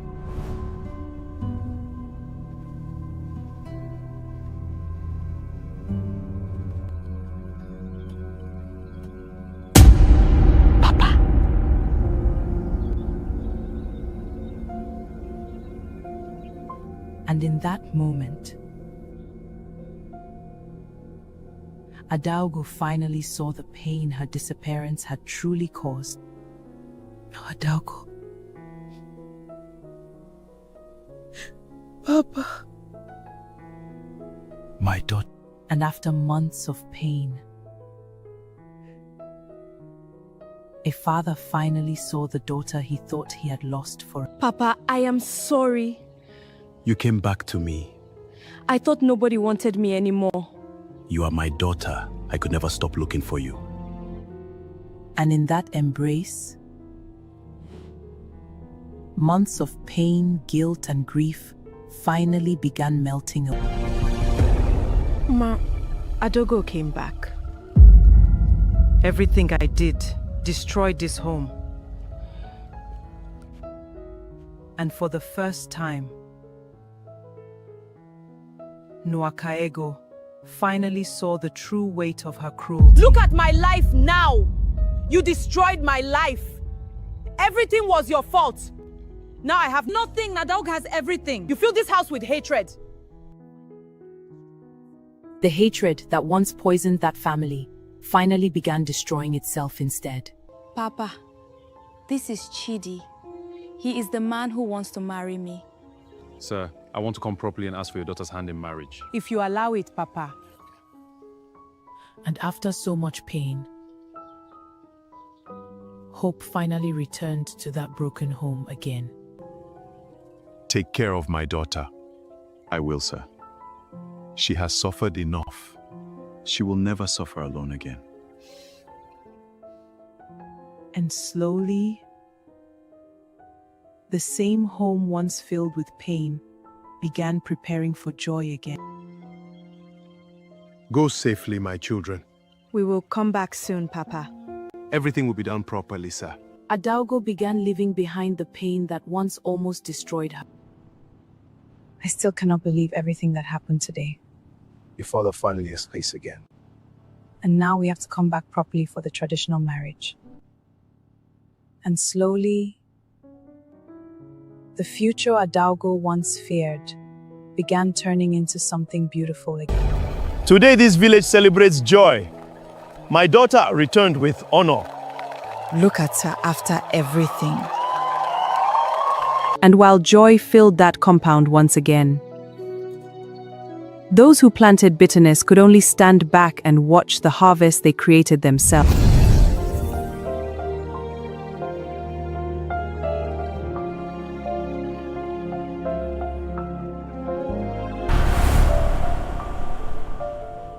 Today I walk my daughter into peace. Thank you, Papa.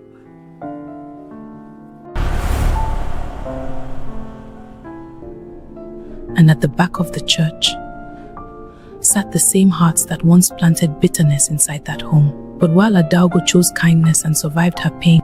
Do you, Chidi, take Adaugo to be your wife? I do. And do you, Adaugo, take Chidi to be your husband? I do. I now pronounce you husband and wife. And before everyone who once watched her suffer, Adaugo finally became the woman she was always destined to be. And so, the same girl who was once rejected, humiliated, and abandoned. But while kindness healed Adaugo's life, the bitterness slowly destroyed the hearts that carried it. Because in the end, a heart filled with jealousy can never truly win. And that is the story of the wicked stepmother. And that was how Adaugo finally found peace, while those who planted cruelty learned that jealousy destroys even the hearts closest to us.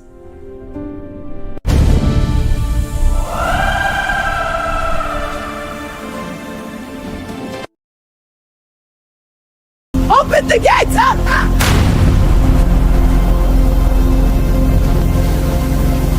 Open the gates! Jesus, help us! Open the gates! Back! Get back now! He's not safe! No, don't push! My children are inside! Shut the gate now!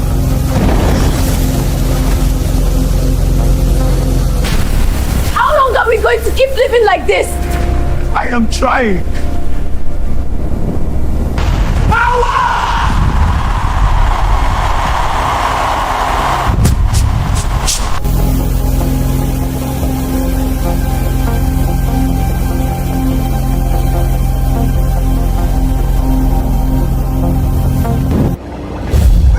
After her husband died, Mama Oma came to Lagos believing suffering would finally leave them alone.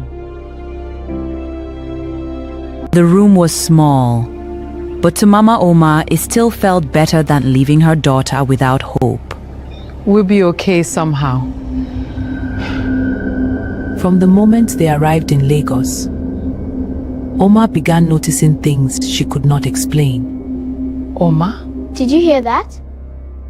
In the crowded hospital, the doctors examined Oma thoroughly, but found nothing they could name. All the tests are normal, madam. Medically, she's fine. For the first time since arriving in Lagos, Mama Oma began to fear that nobody could truly help her daughter. So Mama Oma went to the only place she believed help still existed. And within hours she found herself standing before a church. When medicine failed, hope arrived from a place Mama Oma never expected. You are specially invited to worship with us.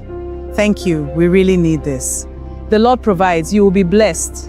Amen. We will come. Yay, church! Our pastor prays for children like her. Thank you. We need this.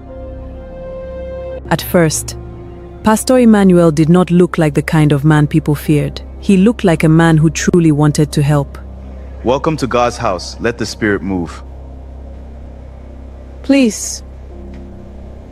Please, Dwi. Sit here.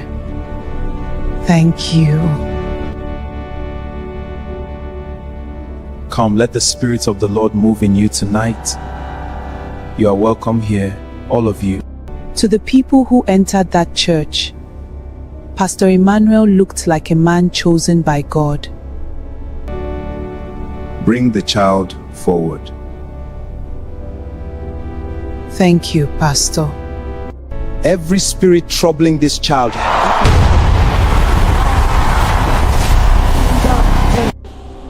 But while the congregation celebrated, Oma stood there quietly. And for the first time, Pastor Emmanuel noticed something in the child that unsettled him. Oma, say something. How long has she been like this? Since her father died.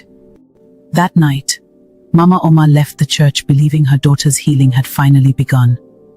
But Pastor Emmanuel could not stop thinking about the child.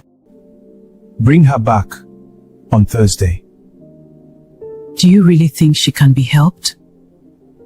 Nothing is impossible with God. In that small church, Pastor Emmanuel carried the kind of presence that made people believe heaven had finally remembered them. For the first time in many months, Oma slept peacefully. And that small moment of peace was enough to make Mama Oma believe the prayers were working. Thank you, Lord.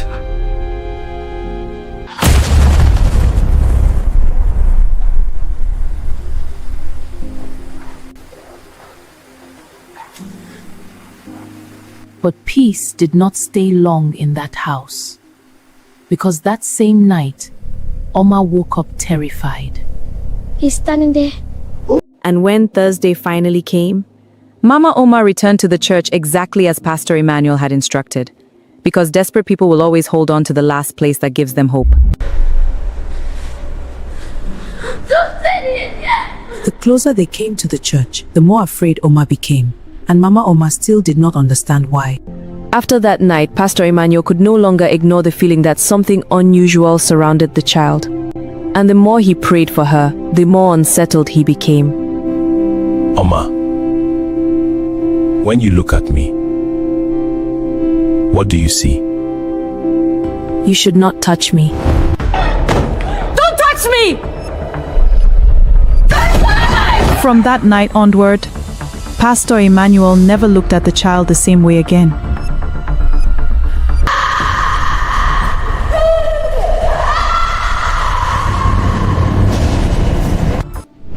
Before Lagos, before the crowd, before people began calling him powerful, Pastor Emmanuel was just a poor village preacher trying not to lose his faith.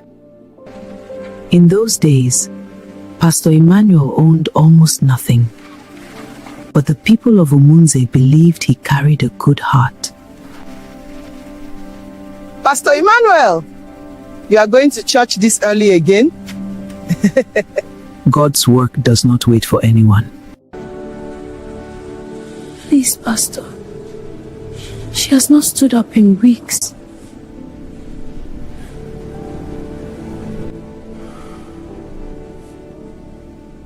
God has not forgotten your child.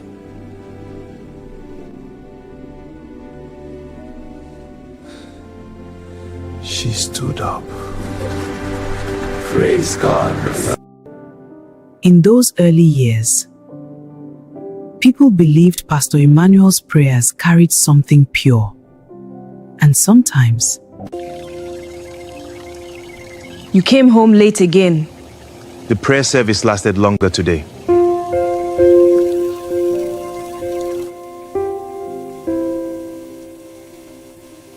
The landlord came again. We still owe him money. Sometimes I wonder if God still sees us. He does. People saw the miracles inside the church, but nobody saw the suffering waiting for Pastor Emmanuel when he returned home. In the village, people respected Pastor Emmanuel's prayers, but respect could not silence the humiliation waiting for him outside the church. All these prayers and still no child. What kind of pastor cannot even build his own family? He must be cursed.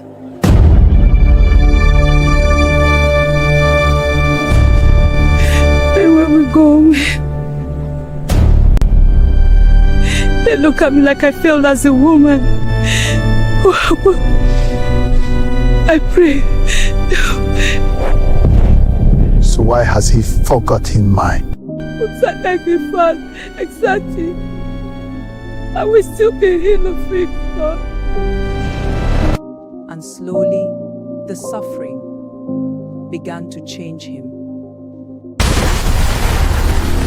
The entire roof is leaking again! How long we been like Don't this? try! Don't try! We pray every day, we suffer every day, and still nothing changes. I am tired, Emmanuel, so tired.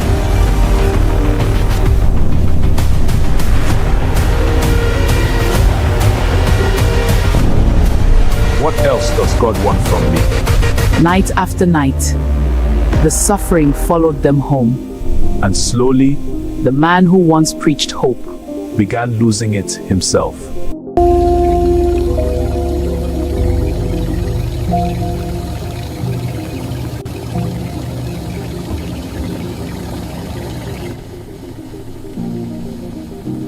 Lord, I don't understand anymore, Lord. Have you forgotten us? For years, Pastor Emmanuel kept praying for heaven to answer him.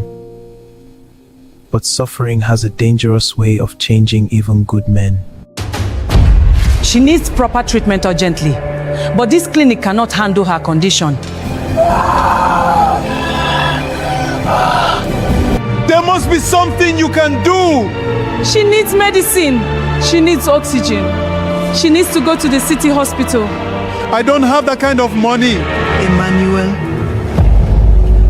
do not cry for me. No, Mama, you cannot leave me now.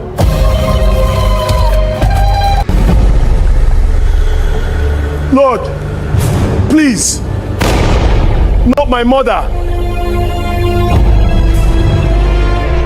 For years, Pastor Emmanuel had prayed for other people. But now, the man of God was finally facing a prayer he could not control. Ashes to ashes, dust to dust.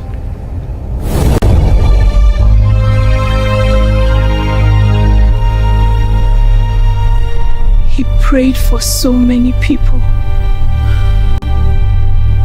But he could not save his own mother. I prayed every night too. Why didn't you answer me? That burial changed Pastor Emmanuel forever. Because for the first time in his life, he began wondering if heaven was truly listening. Who is that?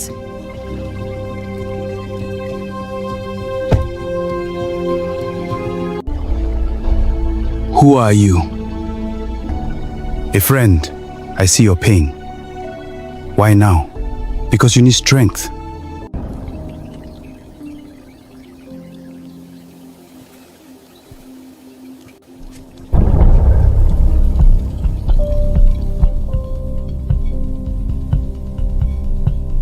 If you ever become tired of suffering,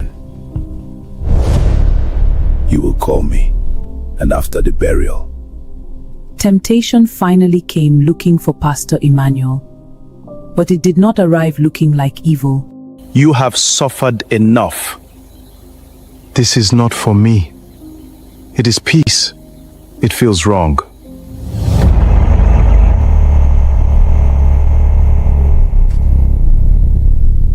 That I serve God. And whatever you are offering me, not today. But suffering changes people. When you finally become tired of praying, you will remember me. Who was that man?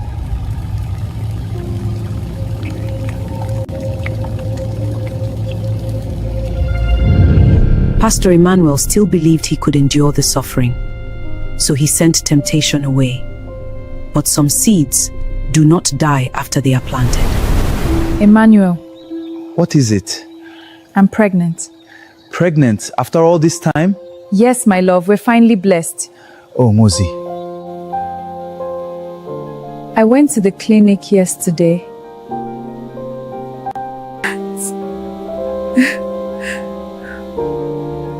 After all these years,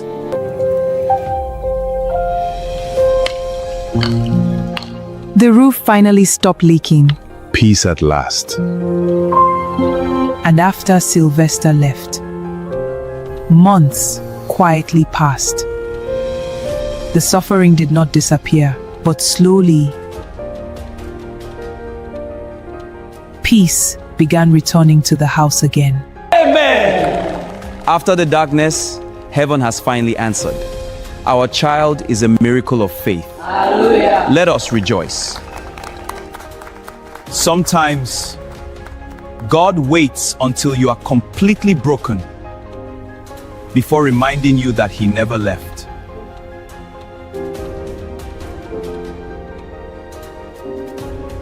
God finally remembered this house. And slowly, Pastor Emmanuel began believing again. but sometimes, Darkness waits patiently for hope to return with. She kicks a lot now.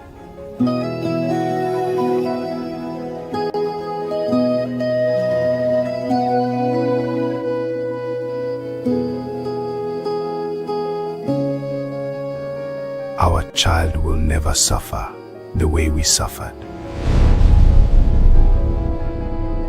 What is it? It's not.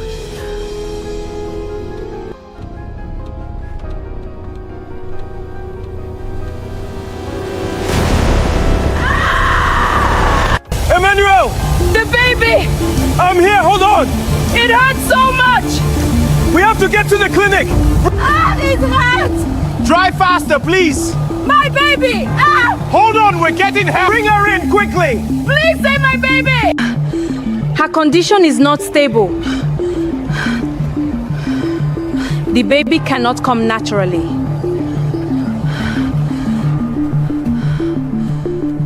She needs surgery immediately. If we delay, we may lose the baby. How much?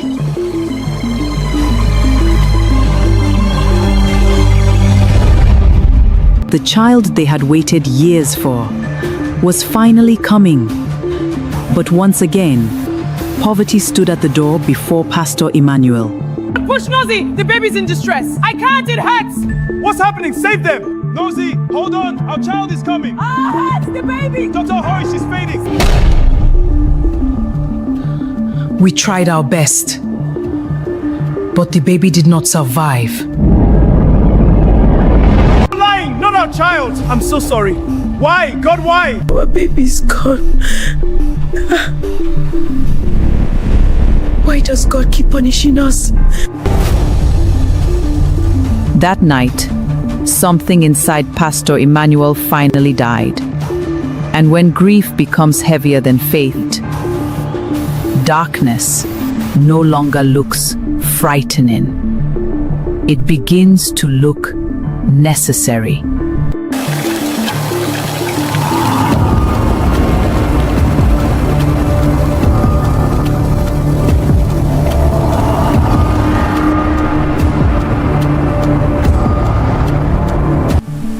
I knew you would call. I can't let that sucker like this. You have prayed long enough. Now it is time for another kingdom to answer you. Come to Lagos. Come alone. Pastor Emmanuel stopped waiting for heaven.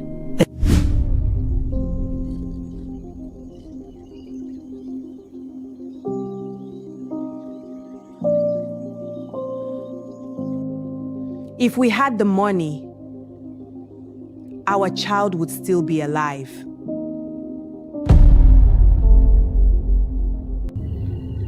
That friend who came to see me after my mother's burial, he said he might be able to help. He lives in Lagos now. He wants me to come see him.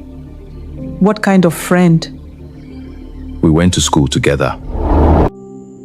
I will go to Lagos tomorrow. For how long? He said I should come alone. And little by little, Pastor Emmanuel stopped telling the full truth, because darkness rarely enters through one big lie. Sometimes it enters quietly.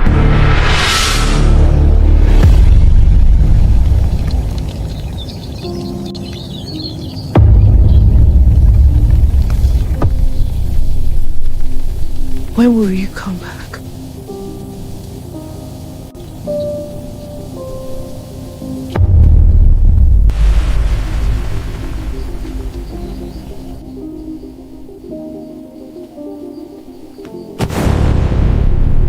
Mr. Sylvester sent me.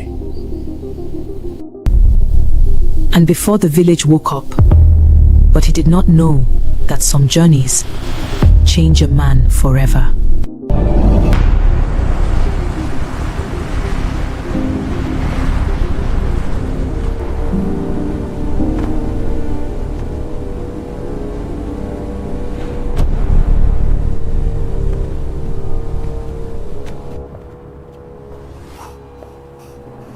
What is that sound? You will understand soon. And for the first time, Pastor Emmanuel entered the world hidden behind power. Not every door is opened through prayer. What is inside there? The reason powerful men remain power. After tonight, you will never be poor again. And standing before that door, Pastor Emmanuel still had one last chance to walk away, but pain had already weakened his soul. This is evil. No. This is power. Governors come here. Businessmen come here. And pastors come here. And inside that room, Pastor Emmanuel finally saw the price hidden behind power. And for the first time, darkness began sounding reasonable to him.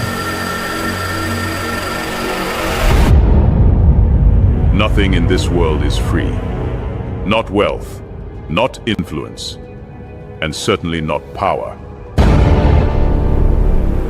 You have already suffered enough.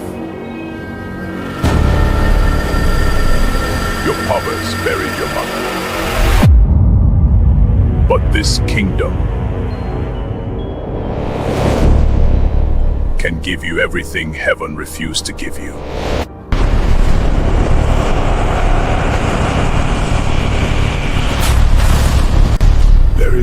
turning back now.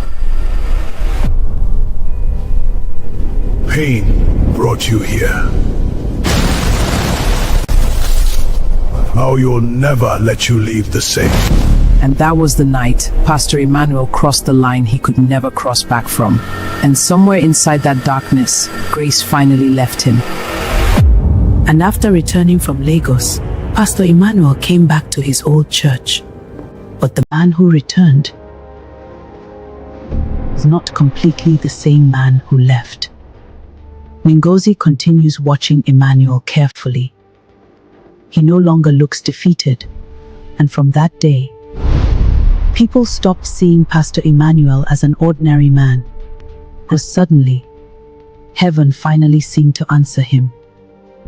But what the church did not know was that something else had answered instead.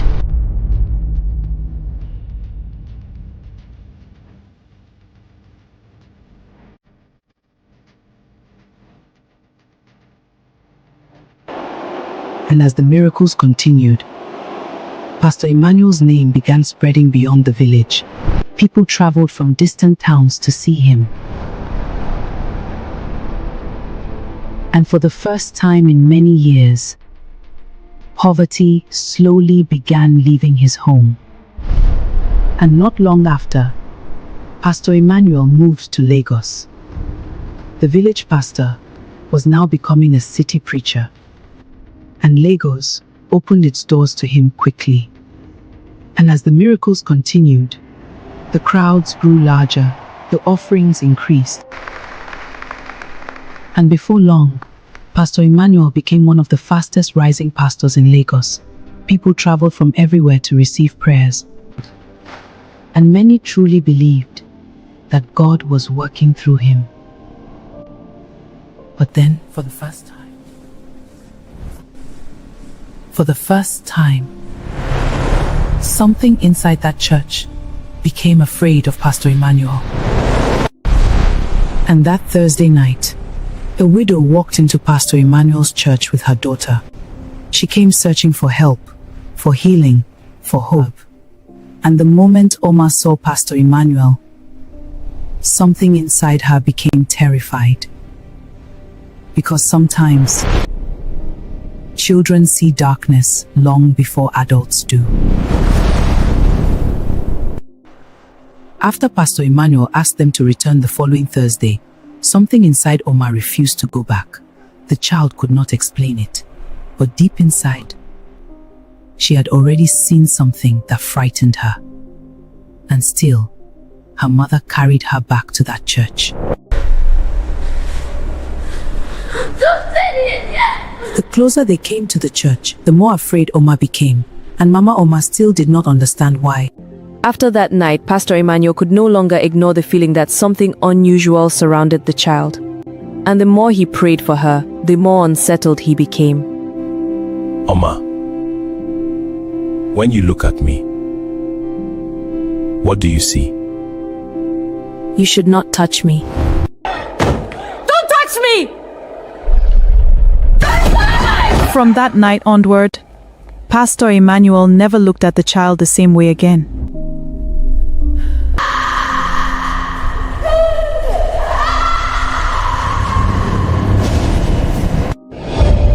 After Oma ran from that altar, something inside the church changed.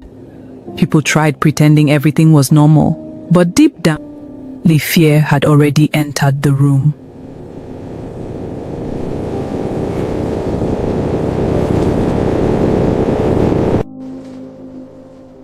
That night, Oma could not forget what she saw inside that church.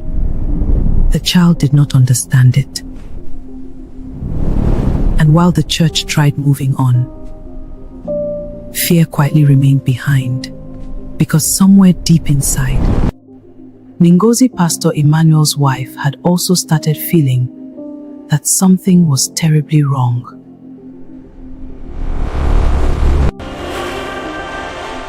And suddenly, the same man who once could not feed his family now lived like royalty.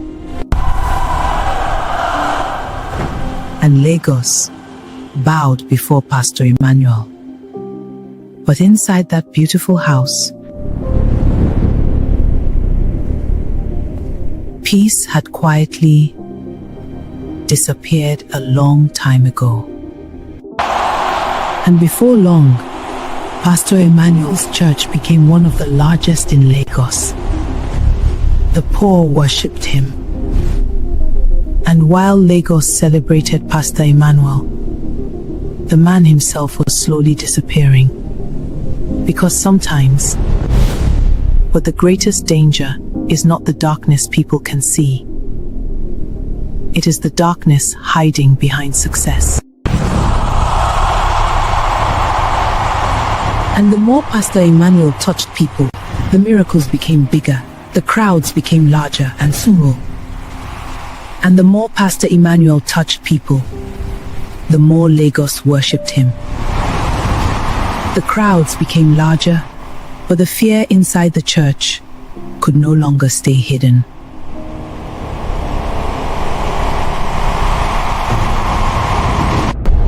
And even though Pastor Emmanuel's church continued growing, but the whispers quietly continued spreading. People still chased miracles, but deep in Ngozi began noticing a pattern. Children were becoming afraid of Pastor Emmanuel.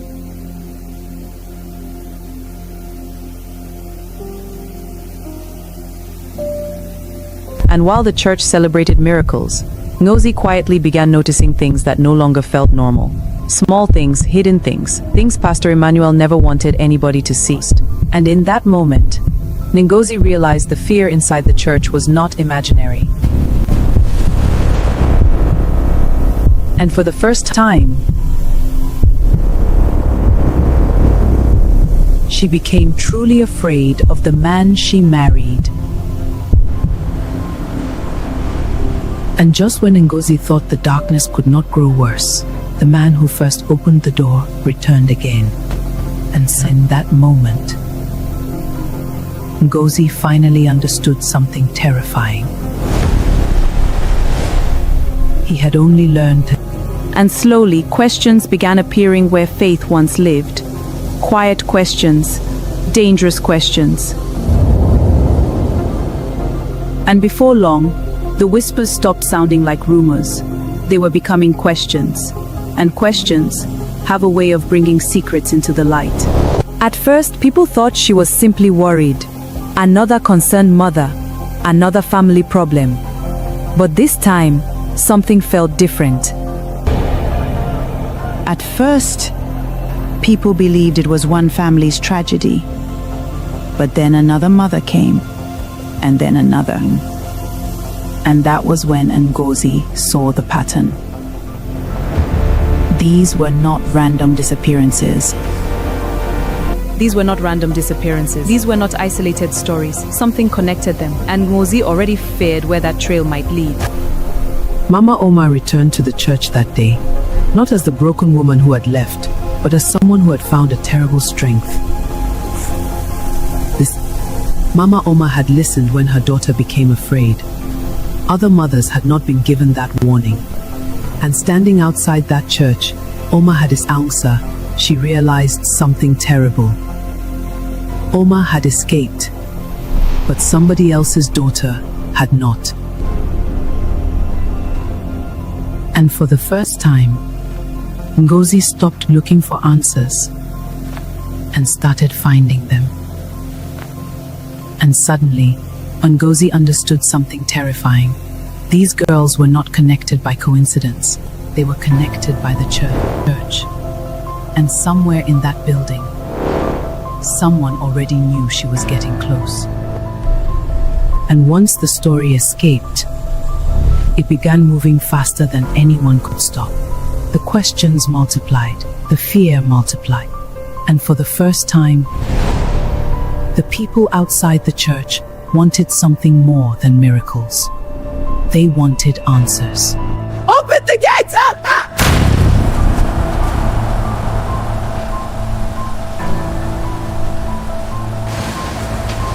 Open the gates! Jesus, help us! Open the gates! Back! Get back now! He's not safe! No! Don't push! My children are inside! Shut gate now! And while the rain washed over Lagos, mothers searched for their daughters, fathers searched for answers. And behind those gates, something far darker was waiting to be discovered. And that night, the kingdom Pastor Emmanuel built and unit the nails began to fall. But the worst secrets had not yet been revealed. The truth stood quietly inside the church. And on that night, while Lagos searched for answers, Ngozi finally found the truth. The man she married was gone.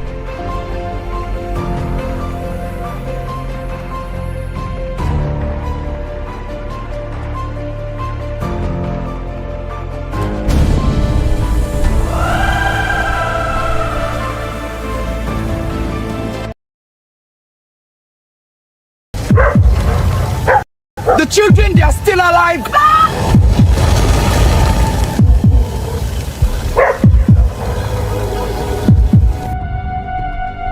Sister Bass had escaped, but powerful people were already moving to find her.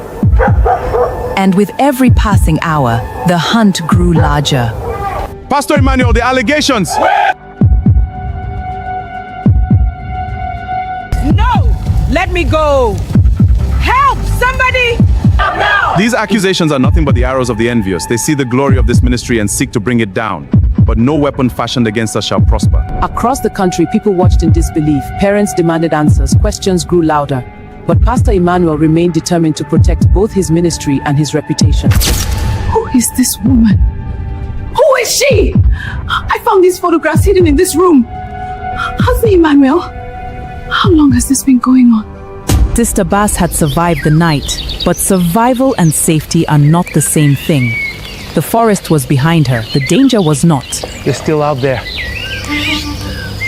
For the first time since her escape, she allowed herself to stop running. But fear would not let her rest. Is anyone there? The wounds on her body would heal. It was the things she had seen that frightened her most. They had not given up, not for one moment. And that was when Sister Bass realized something terrifying. They were never going to stop looking for her. The people searching for Sister Bass were not protecting a secret. They were protecting a lie. And somewhere beyond the forest, children were still waiting to be found. Days had passed since Sister Bass disappeared. But something about her disappearance refused to make sense. The answers she expected to find were missing. And the questions only continued to grow. Then Ngozi discovered something unexpected. Sister Basse had been searching for answers long before she vanished. While Ngozi searched for answers, the nightmares continued. Back in Mama Oma's small house, the memories that haunted Oma refused to leave her alone. Each night they returned, the corridor, the darkness, the faces she could not forget. And with every passing day, the memories grew stronger. At first it came as fragments, a sound, a face, a voice. Mama, Sister Bass saved me. And in that moment, the pieces began to move into place.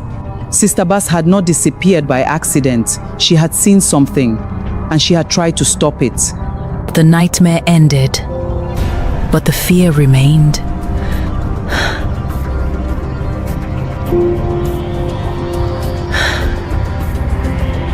Oma, what is troubling you? Oma, what are you drawing?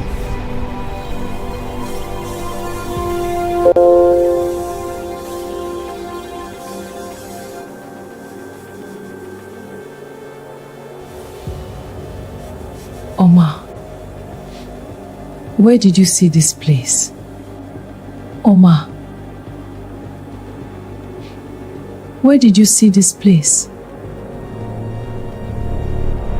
I don't know, but I remember it.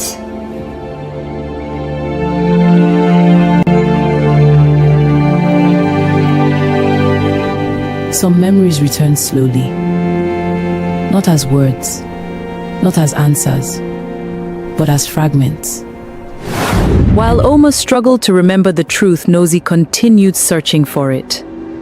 And the deeper she looked, the more dangerous the mystery became. The more Ngozi searched, the more she felt that Sister Bass had been trying to tell someone the truth.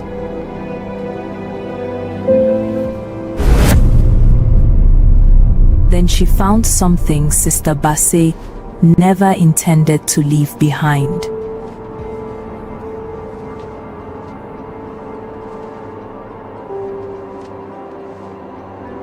I know these names.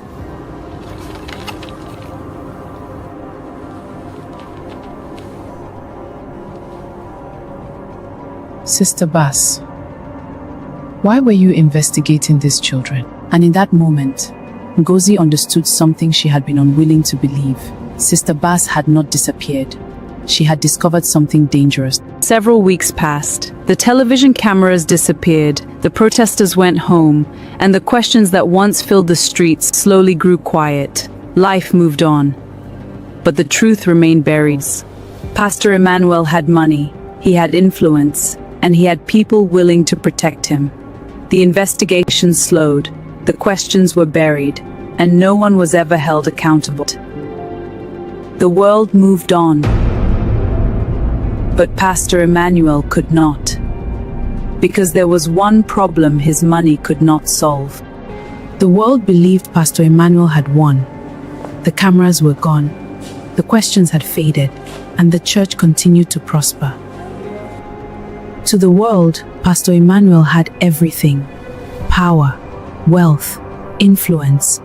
But there was one thing money could not give him. For years, Pastor Emmanuel had accepted the gifts Odogu placed before him: power, wealth, influence. The crowds came, the miracles continued, and his name became known across the nation.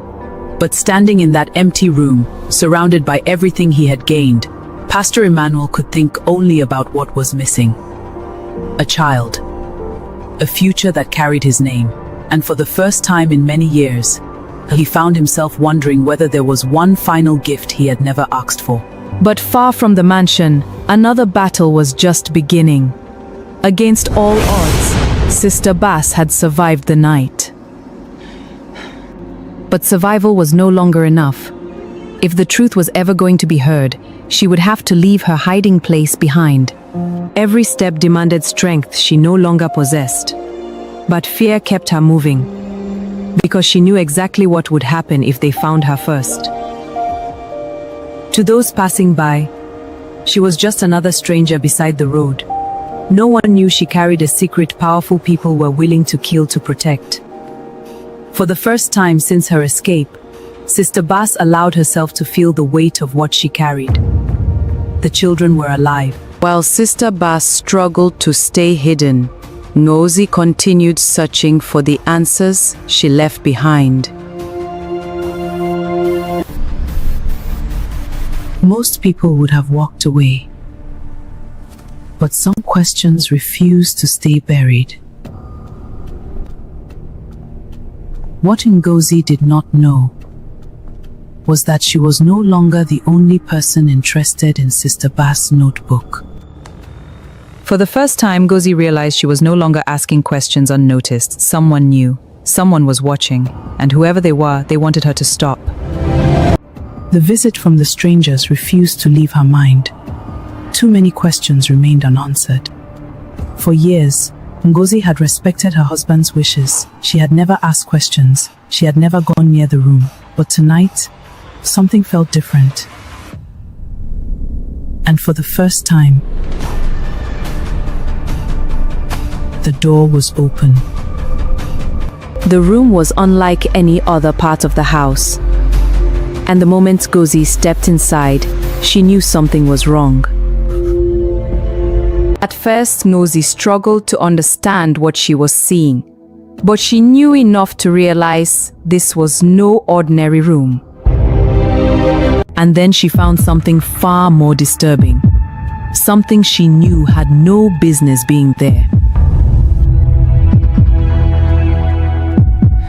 The deeper Ngozi looked, the less she understood. And yet, She could not bring herself to stop.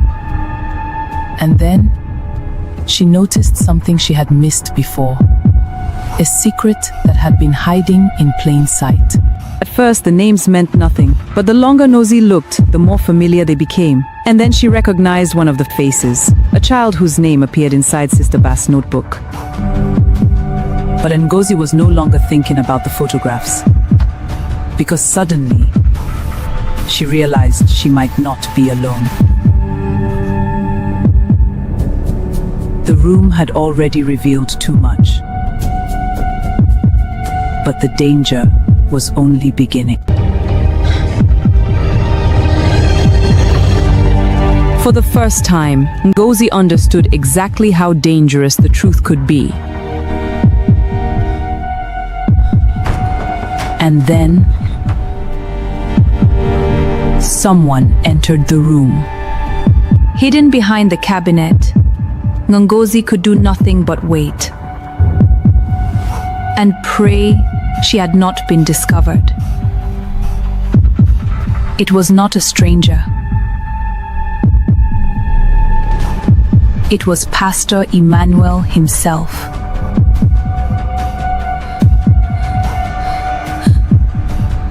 What are you doing in this room? Who told you to come in here? Far from the mansion, Sister Bass was finally leaving the forest behind. But escaping the forest did not mean escaping her fear. While questions and secrets collided inside the mansion, the woman at the center of it all was finally leaving the forest behind. The forest was finally behind her, but the memories she carried were not. She had escaped with her life, but she had not escaped the truth. And sooner or later, that truth would have to be told. And then, for the first time since her escape, Sister Bass began to talk. I thought I'd never get out. They were everywhere. I ran through the night. For the first time in days, Sister Bass was somewhere safe. But safety did not make her fear disappear. If you're injured, I can take you to a hospital. No. Please. Don't call anybody. My name is Emeka. You're safe here. For now. You don't want the police there. You don't want a hospital. So who are you running from? You're very powerful. They are powerful people.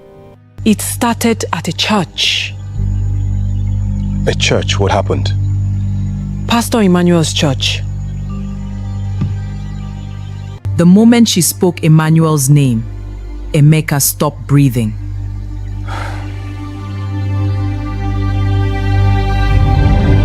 For the first time, Sister Bass realized she was not the only person afraid of Pastor Emmanuel. You know him? Don't you? Yes, I knew him. Know him? I worked for him. For years.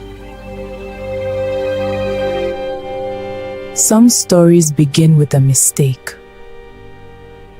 Emeka's began with a journey he should never have taken. What happened? Why are you hiding? I'm not. It's complicated. We share a connection to the same man. Long before Sister Bass arrived at the guest house, another life had already been destroyed. When nobody else wanted him, the church opened its doors, and Emeka gave it everything he had. Well done, Emeka. Over the years, Emeka became one of the pastor's most trusted workers. He believed he was serving God. Then came the journeys, the ones nobody talked about, the ones that only happened after dark. Where are we going? What's in the boxes? That was the night Emeka realized something was terribly wrong. Help us. Don't leave us. And that was when he saw something he was never supposed to see.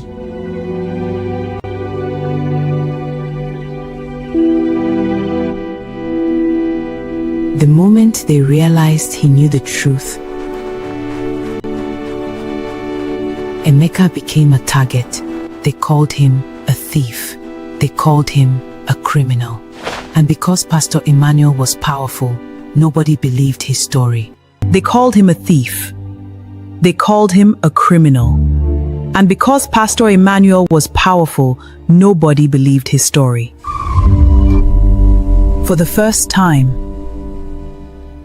Sister Bass realized she was not alone.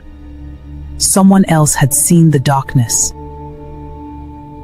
Different journeys, different wounds, but the same enemy. For days, fear had kept the truth trapped inside her. But now, she was finally ready to tell her story.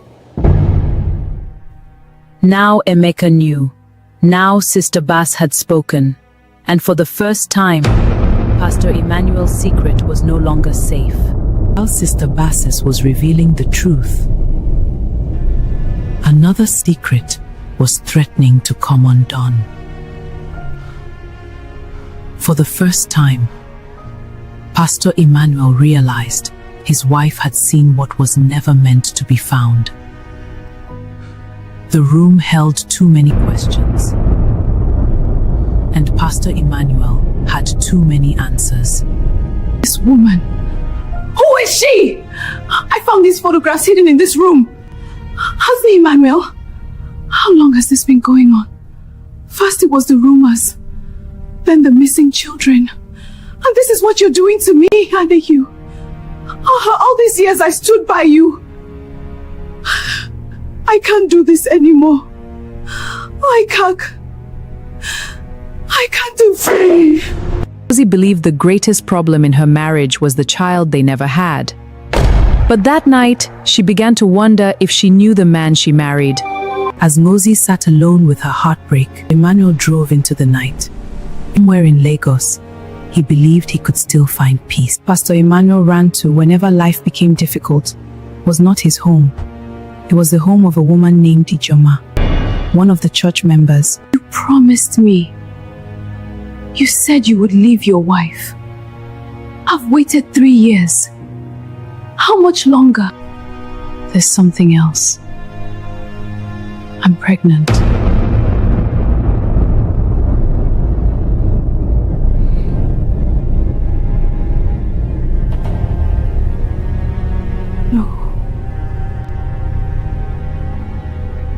Not now, Ijo.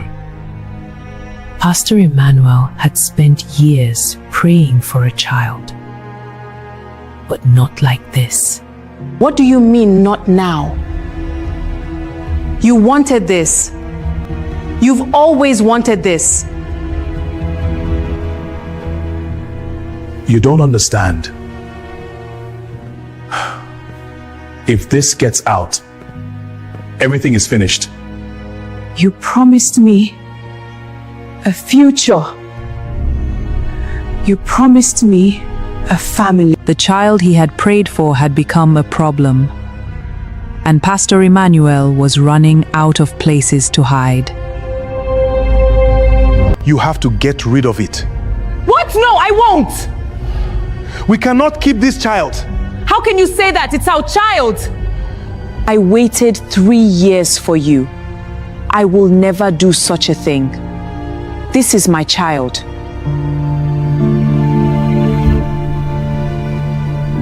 If you keep this child, then we are finished. We are over! The place Pastor Emmanuel once ran to for peace had become another source of pain. And for the first time, everything he had spent years building was beginning to collapse. The pastor who once comforted others could no longer comfort himself. He had lost the peace of his home, and now he was losing himself. You promised. You said you would give me everything. No amount of money, no amount of power, no amount of miracles could silence the memory. While Pastor Emmanuel worried about protecting his secrets far away from Lagos, those secrets were beginning to unravel. Because for the first time, Sister Bass was no longer running alone. She had finally told Emeka everything about the settlement, the guards, the missing children. The children were alive. They had never been lost. They had been hidden. We have to fight back.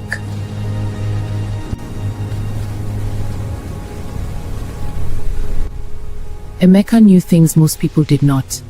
Roads, vehicles, places hidden from ordinary eyes. And for the first time, while Pastor Emmanuel was losing control, Sister Bass and Emeka were running out of time. Then Emeka realized something. They already knew someone on the inside, someone he had worked closely with. While Pastor Emmanuel fought to hold his secrets together, another truth was about to reach Ngozi. Pastor Emmanuel fought his own demons. Two people were making a decision that would change everything. We have to decide tonight. I know, it's not easy. But we must. Yes. They finally knew the truth. But truth alone would not save them. Ngozi, it's me. Please don't hang up. I know this sounds impossible. There are things you need, Emma. Things about Emmanuel. Rosie thought the worst thing she would learn that night was that her husband had betrayed her.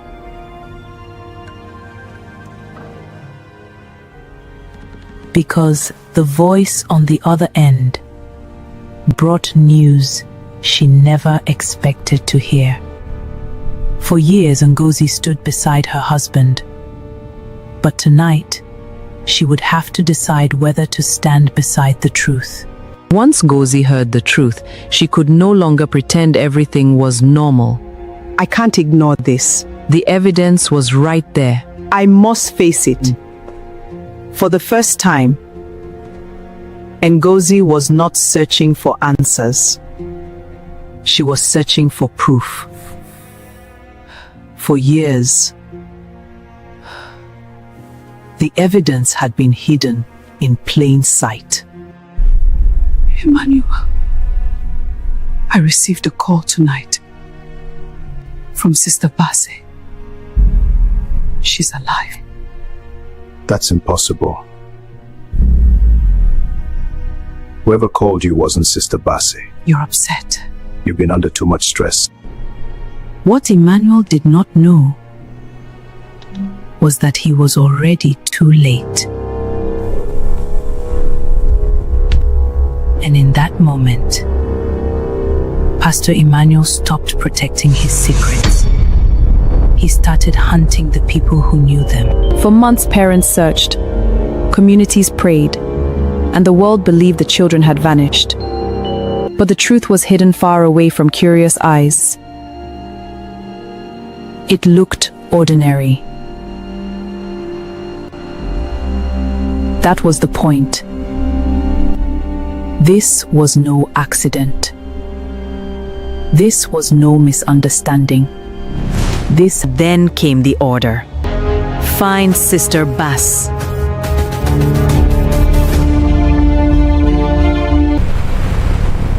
The children knew him. The guards obeyed him. And the settlement belonged to him. How did you let her get away?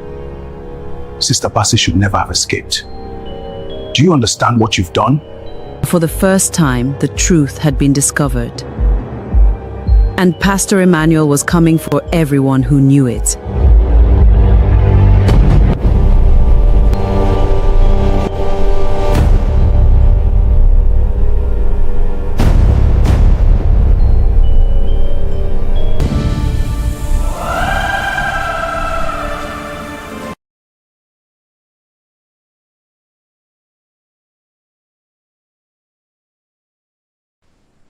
She refused all three. Who rejects three good men? This one will bring shame. She thinks she's bigger than marriage. In Umweze, a woman may be forgiven for poverty. She may even be forgiven for childlessness. But she will never be forgiven for refusing a husband. And Ades refused.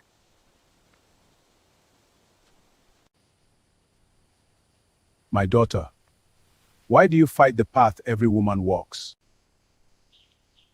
It is not a fight. I am not fighting tradition. I respect the path our people walk. There is nothing wrong with the men who come. I simply do not wish to marry. Not yet.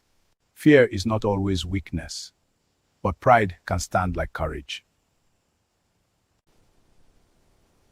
Thank you, Nani. They thought she was stubborn. They did not yet understand. She was remembering. You have given me only one daughter. Where is my son? What kind of woman are you? Enough! I'm leaving. She remembered the shouting. She remembered how quickly men can leave. We need money for food. Why should I provide for a woman who failed me? She remembered hunger, the pangs that shaped her, and the hands that fed her. Even when he weakened, she stayed. He died, and the house did not know how to hold silence. They shaved her. They accused her. They made grief a punishment. Come out! Leave this place today. Go back to your father's house. This land belongs to the family. They left with what they could carry. Injustice survives when good people stand still. She learned what it means to stand alone. That night, they did not cry. They did not beg of starting again. Before the son remembered the village, her mother was already awake. Grief does not feed a child, so she chose work. Childhood passed her all over without asking permission. She did not learn games. She learned wait. At 16, life had not softened, but it had started to open. Mama, today make we cook jollof rice. Jollof, you know say chicken no cheap. I go help you. I don't learn how to make jollof rice well. You think so? Fresh tomatoes here, come by. They do look very fresh. Yes, they look good. The best in the market. Adeze, what will be the price for these tomatoes and pepper? I know the price, I'm not 200 naira. It too cost to. Madam, give me rice and groundnut oil, I beg. Okay, that is 1,000 naira. Okay. Here is 1,000 naira. Thank you. Thank you. Mama, make we go buy chicken. Okay, Adeze, I get 2,000. Butcher, I beg, cut one chicken for me. Now only 2,000 naira, madam. I go cut them now. How much for the chicken and this meat? And please, cut the meat small. Of course, right away. Mama, make we not forget to buy Maggi curry. Time to cook the jollof, I go sweet. Madam, you get Maggi curry and time? Yes, I get all of them here. Mama, I have everything. Good. Let's go home.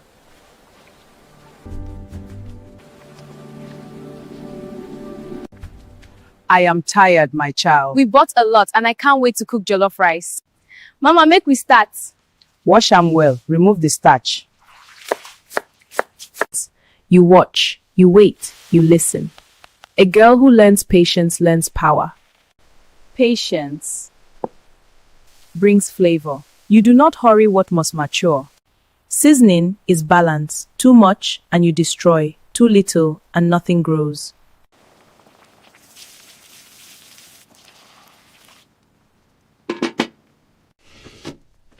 Oh, Mama, it smells nice. I know it go taste nice too. I know if you wait to chop. Mama, this one's sweet well. You see, when you take your time, good thing will come out. I go learn well, Mama. At 21, she stood different. Work shaped her. Discipline sharpened her. She was no longer the girl who waited beside the fire. She had grown. Time had shaped her. Good morning, my daughter. Ndewo. Jisike. Dalu. She worked every day. This one's strong, so it's strong well. I know they rush my hand. Skill brings respect. You sure say this one tight well? If I lose, bring them back. Okay. She did not stop at one skill. She grew. My daughter, when my cloth go ready? My daughter, how long my clothes go take? 3 market days. And my own. They said a woman must marry to be secure. She had made her choice. She would not wait. She would build her own life, and she would not ask permission. She did not speak of her vision. She built it. She was no man's wife, but she was a builder. They said she refused marriage, but she chose legacy. She built shelter for many, but tradition was waiting. My daughter, you have tried, but you must marry. Mama, I have made my decision. I will not marry. This orphanage is my calling. This is where the matter began. The first man came. Adaize, someone is here to see you. Mama, I have told you already. I do not want to get married. I do not want to see anyone. Then the second suitor came. No, Mama, not again. Adaize, come back here. And then the third suitor came. He came with chickens and fruit, but her heart had already chosen another path. And the whispers began. They did not mock her alone. They mocked her mother. And the whispers began. They did not. Is your daughter not of age? Why is she not married? Leave her alone. If you have something to say it to me. And even by the stream, her name became a story. And even by the stream, you think marriage is everything. A husband does not make me whole. I have already built something greater. Go and marry if that is all you dream of. But do not measure me by your fear. Great fathers will bring you a matter. One of our daughters, she now speaks against marriage. She says a husband does not make a home. In this land, no woman rises above tradition. She will answer. You have to marry. You reject honor. Who are you to stand against us? She thinks she's bigger than marriage. They thought she would bow, but Adaize did not belong to fear. So she went not to beg, but to seek wisdom. My daughter, why do you fight the path every woman walks? It is not a fight. I am not fighting tradition. I respect the path our people walk. Thank you, Nani. They tried to shame her, but shame does not break a woman who knows her calling. While they whispered, she was building. Her husband did not define her. She defined herself, and she built something greater.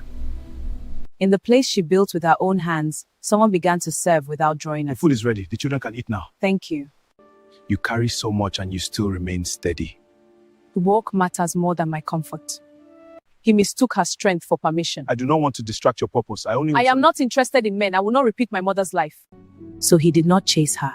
He chose patience. Hold it steady now. Press firmly. Yes, Emeka. Good. Thank you for helping with the child, Emeka. For the first time, she saw a man who did not need control to be kind. This time, he spoke with care. I don't want to compete with what you are building. I only want to walk beside you. I was afraid of losing myself. She had watched her mother lose everything.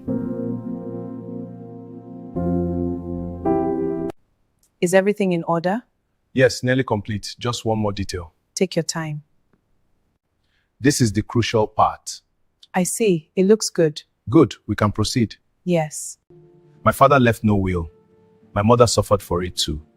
This is not only love, this is honor. And so, before their people, they chose each other, not from pressure, but from peace. Adaize, I stand before our people today not to claim you, but to honor you. Emeka, I receive your love. I will walk with you. The wound that broke one woman was healed in her daughter. Strength is not loud. It is the quiet decision to stand when the world tells you to kneel.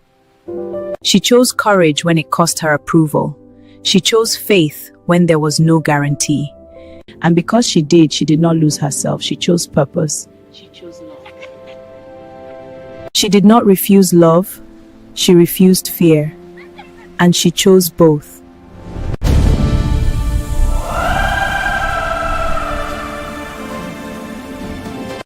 In the village of Umuwezi, land of red earth and ancient rivers, every sunrise carried a story. This is not a story of weakness. This is a story of waiting, of faith. This is the home of Obina and Neka, with promise and with dreams that stretch beyond this red earth. We will farm well today. Yes, we will.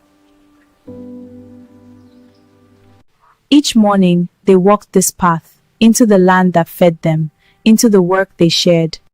They worked the land with patience and with hope. This soil is perfect for it. Yes, it will grow strong. Our best work yet. Together. There was a time when things were simple between Neka and Obina. They rose with the sun. And Neka walked the narrow path to the market square. She greeted the morning as she always does. Sister, come buy my fresh yams. Good morning. Your greens look Best nice. price for you. Don't go see my tomatoes too. It's Eke Market Day. Let me go and buy things for my egusi soup. These tomatoes look so fresh today. God bless you. How much na 500 naira? Ah, my sister, for you 500 naira. These greens look wonderful. Pick them fresh today. I'll take some tomatoes too, of course.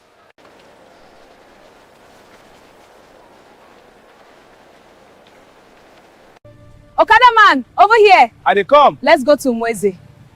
Thank you. We're home. Good morning, Amaka. The water is clear today. Yes, Neka, it will be a good day. I got plenty today. Good. Let me help. Thank you. See you tomorrow. Goodbye. This egusi soup goes sweet well. Time to take the meat out. Now the pot is empty. Add in palm oil and some onions. Let me add some egusi now. Now for the crayfish, a pinch of salt and some fresh vegetables. My husband, the food is almost ready. It smells nice. Make we eat, my husband.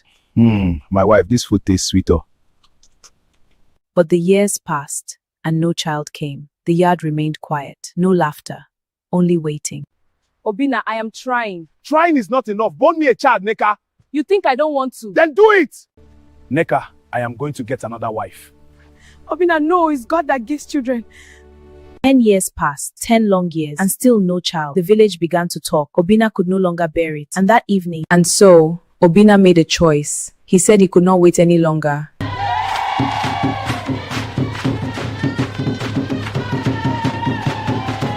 Obina, I am so happy to give you a baby boy.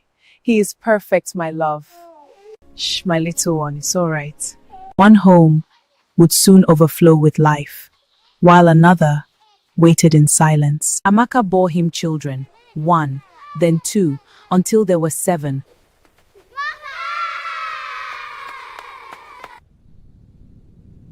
That night, Neka did not sleep.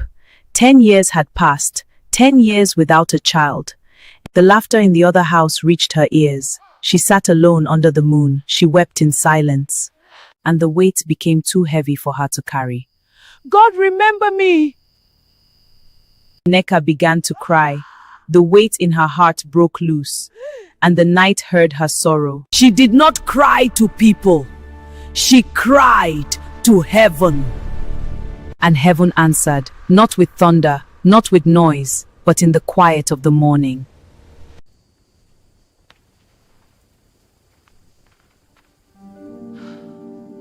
And that night, Obina saw her tears, and something in him softened.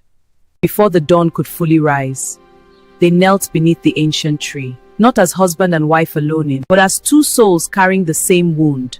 Yet their faith was not. She lifted her hands. He held them steady. And together, they waited for heaven. For the first time in 10 years, hope had weight. My love, the baby is kicking. Ah, our strong child, I feel it. He will be a great man like his father. And heaven answered. More than she imagined. Three children. God remembered me. Her tears did not end in pain. They became a legacy. Nneka, my love, are you well? Yes, Obina, I am strong. They are perfect, a blessing. Our joy. The woman who once knelt in sorrow, Now stood in honor. and the story the village once whispered. My wife has given birth to 3 children. 3, a blessing. Wonderful news. Nneka, our honor is restored. Our joy is full today. The song carried through the village, but this was only the beginning. And the years did not stand still. The miracle did not remain small. The tears that once fell in silence now ran across the yard in laughter. Hope had taken shape, and it had names. And the children did not remain small. The laughter that once filled the yard grew into footsteps of strength. They matured. One grew to heal the sick, One shaped the minds of the young. and the village felt it.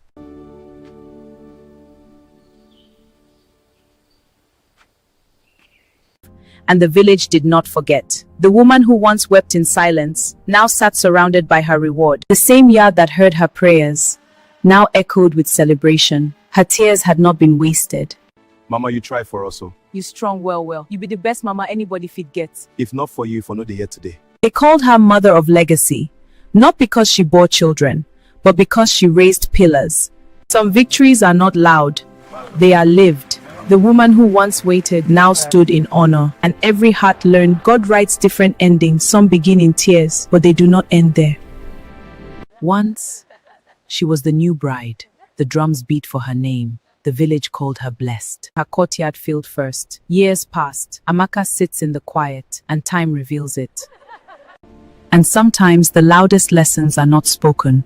They are watched from a distance. And every mother learns. Legacy is not counted. It is cultivated in silence. And so, time reveals what patience builds and what pride cannot.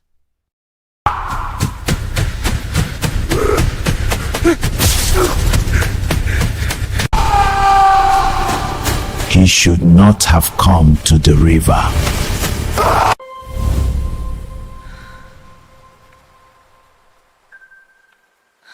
He wanted proof. He got it. Where her feet had been, coils formed.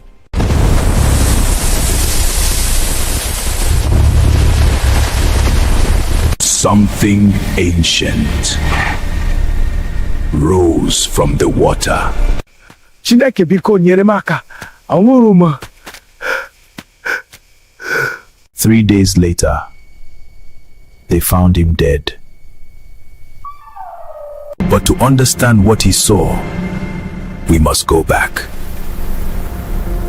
Long before the night of screaming, there was a woman in Umweze, a married woman whose compound remained silent. In Umweze, the river is not just water. It listens, it remembers, and sometimes it answers. Year after year, her arms remained empty. The women spoke in lowered voices. Some pitied her, others did not. When silence filled her house again, she rose before dawn.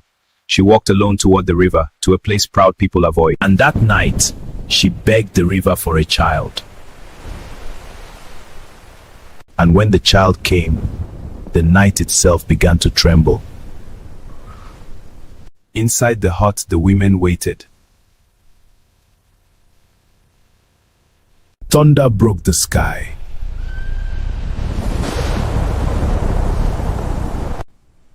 And in the middle of the storm, the child arrived. And the child was not like the others. She was marked. The earth trembled. That same night, Oma entered the world. Before the first cry faded, the priestess was already there. She did not smile. She did not rejoice. She only watched. The elders studied the child in silence. Raise her well. She named her Oma. But the river does not give for free. From that day, Oma was not owned by her mother. She was borrowed. Oma did not cry like other children. She watched, she listened, she seemed to wait. While others ran through the village dust, she stood apart, her eyes fixed beyond the trees. I am listening. Oma, come inside. Yes, Mama. The village had learned to live with silence. But silence does not remain unnoticed for long. Oma, do you hear the river again? It is louder today. The others laughed, but they stepped back. And then, something beneath the water shifted.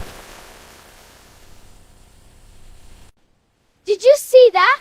The river began to swell and churn, revealing something dark beneath. Hey, look at what water! The river had been quiet all day, until now, but Oma stayed. Pull it back! Get away from the water! And so they ran until the river was behind them. That was no ordinary current. I have fished that river my whole life. I have never seen it move like that. Before the sun had fully set, every compound in Umweze was speaking about the river. While the village whispered, one woman listened. Because she had heard stories about that river. The river does not move without a reason. And that night, the river had spoken.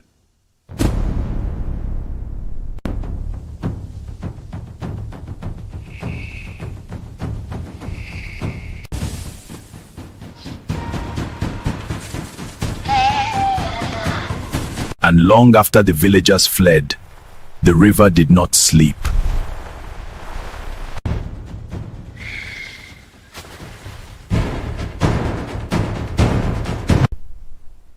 But someone in Umweze could hear it.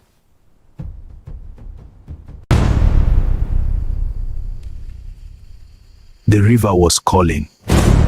And that night, the river called. Years passed, and the child grew. Some said Oma was a child of the river, the eye through which the river watched the village. The water rose. It heard her.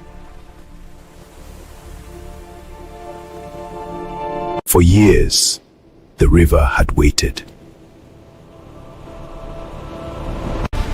Something ancient stirred. A colossal presence rose. Silver, ancient, watching.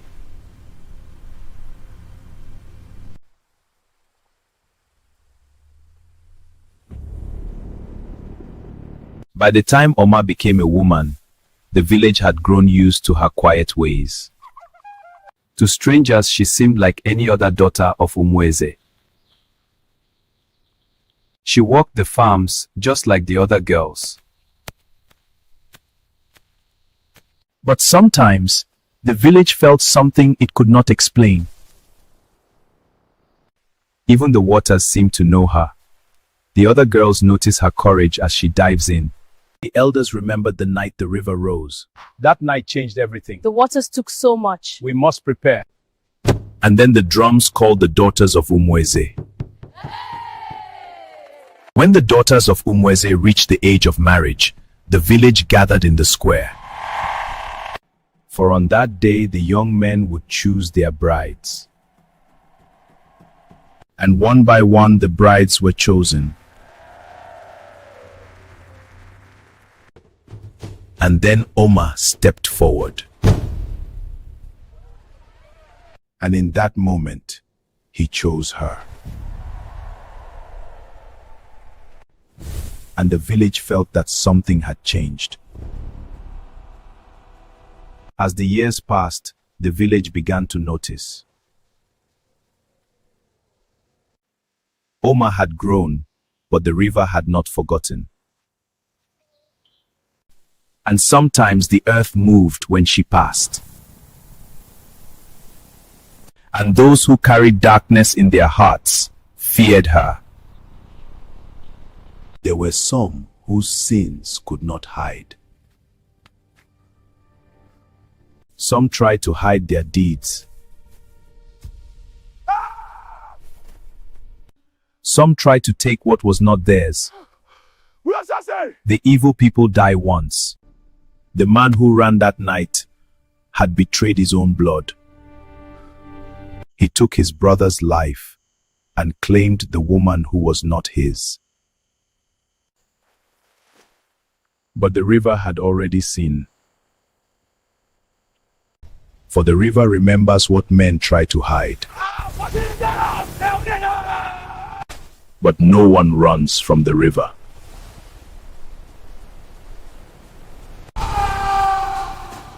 He should not have come to the river. Chineke biko nyere m aka. Anwụrụ m.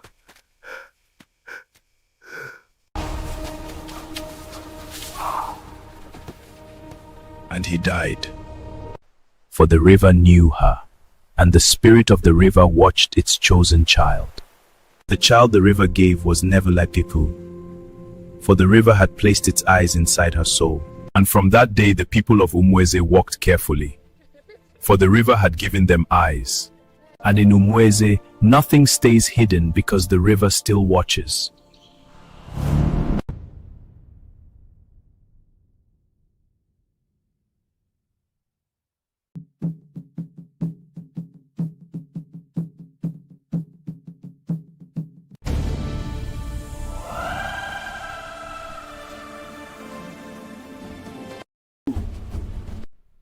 Tie him tighter. He won't escape. Look at him. He doesn't even look afraid. A proud man, but he will learn. He looks like no wanderer I've seen before. Who is he? He doesn't look like a criminal. That is the man they brought. Silence! Bring the stranger forward. I have broken no law of Umwez, but if I must answer before your elders, then I will stand.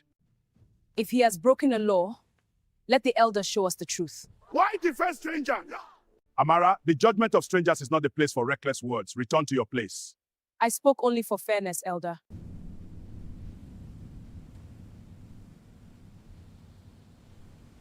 The people of Umweze believed they were judging a stranger, but the man standing before them was not who they believed. To understand the stranger standing in Umweze that day, we must return to the kingdom from which he came. Umweze was only one village among many. All of them lived under the rule of a powerful king. Far from those villages lived the king's first son. One day, Prince Emeka would inherit the throne. But the king who ruled those villages had grown old and weary, and the kingdom soon needed a new ruler. Prince Emeka had grown far from the villages of his father's kingdom. The people knew their king, but they did not know his son. The king had taken 2 wives in his lifetime, and each woman had given him a son. Prince Emeka had grown far from the quiet villages of the kingdom. He learned the ways of the wider world. But one day, a messenger arrived from the palace. The king had sent for his son to return home. And so the prince returned to the kingdom of his father. The people gathered to welcome the son of their king.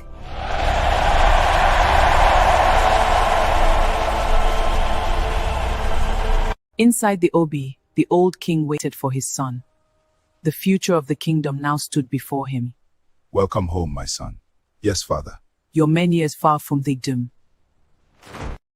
My son, the years have begun to weigh heavily on me. Father, you still rule this kingdom with strength. Strength does not last forever. The king had ruled the land for many years, but even great rulers cannot escape the passing of time. But the king had another wife, and like many who live close to power, she had dreams of her own. So the prince has returned. The kingdom celebrates him already. Mother, he is the first son. The first son does not always become the king. In every royal house, the path to the throne is rarely simple. You come to my shrine in the night, woman. What do you seek? Future. My son must sit on the throne. Then the first son must fall. While the kingdom prepared for a new future, a darker plan was already taking shape. When the prince eats this, his mind will scatter like dust in the wind.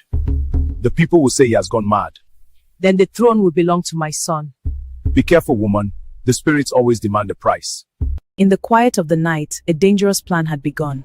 But fate often protects those whose path is not yet finished. Take it and do not fail. And so the charm left the shrine that night. My son, you have traveled far. Eat something and regain your strength. Thank you, Lady Funanya. But the prince remembered something his mother once told him. Never accept food from the hands of those who smile without warmth. Forgive me, I am not hungry tonight. He refused my food, but the game is not finished. Harm had failed, but ambition rarely surrenders after the first defeat. My son, the kingdom will soon need a new ruler. Father, I have not lived among these people. I have spent my years in the city building my life. That is why you were sent there to learn wisdom. I cannot rule people whose heart I do not understand. Leadership is not chosen when a man feels ready. The prince respected his father, but his heart was still uncertain. Queen Nkem, the first wife of the king, and the mother of Prince Emeka. The throne is not only a crown. Mother, I fear ruling people I do not know. How can a man rule his people if he does not know their hearts?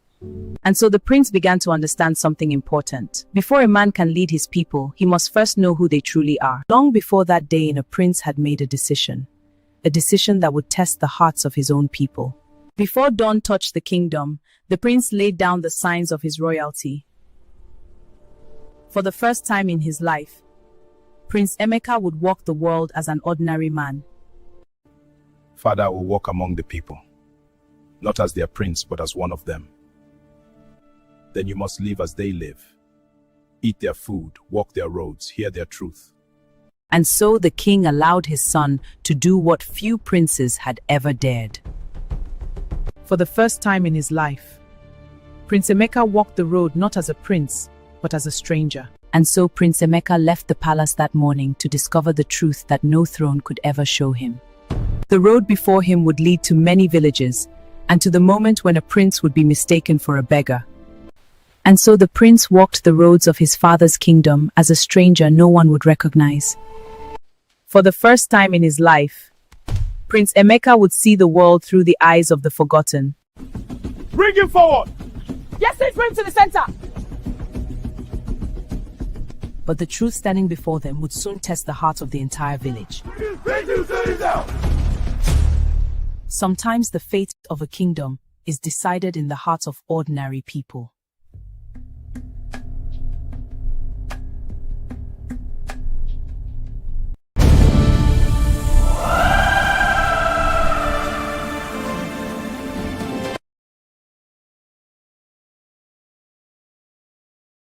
That is the thief! The stranger had barely stepped into Umweze when the village turned against him. Silence! In Umweze, the word of the elders carried the weight of the gods. Stranger, what is your name? My name is Emeka. He did not bow his head. He did not tremble. He looked the elders in the eye. Where do you come from? And why were you near the goat pen? I passed through the village. I am a traveler. I passed through the village and I haven't stolen anything. Elders, I did what I had to do. But his words did not satisfy the elders. He's lying!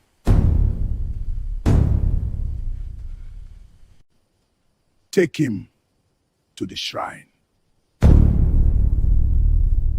And with those words, his fate was sealed. But before that night, something had already begun. Where is my son? My queen, we have not seen him. And in that moment, the palace knew something was wrong. My lady, the prince has left the palace. He travels as a stranger. So he has left. And in that moment, a plan began to form. My king, I have made this special meal for you.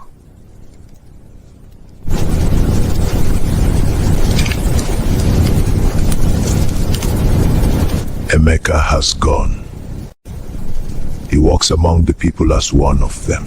The king loved his first wife, but the second knew his heart was not hers, so she made him speak without knowing. Go. Search every village. Find him. Guard. Yes, my lady. There were many villages, but only 5 within reach. So she sent her men into every one of them. And so they went, from village to village, not as warriors, but as shadows, watching, listening, searching for one man. And then they entered Umweze, a village like any other. But this one held the man they were looking for. Brother, have you seen a man new here? No, I haven't seen anyone new. Have you seen a man new in this village? Yes, there is one.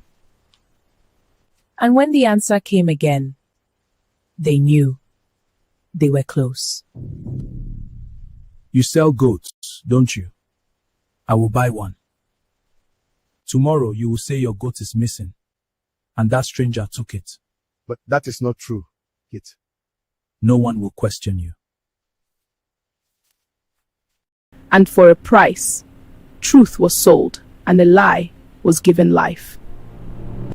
In Umweze, truth was not decided by men, it was left to the gods. He is accused of theft.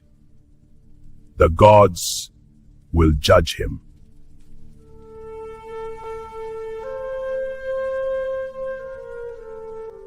He will drink.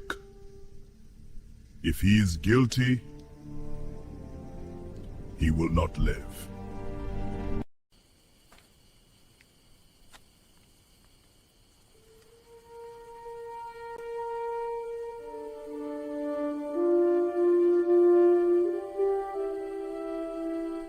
But the gods do not lie.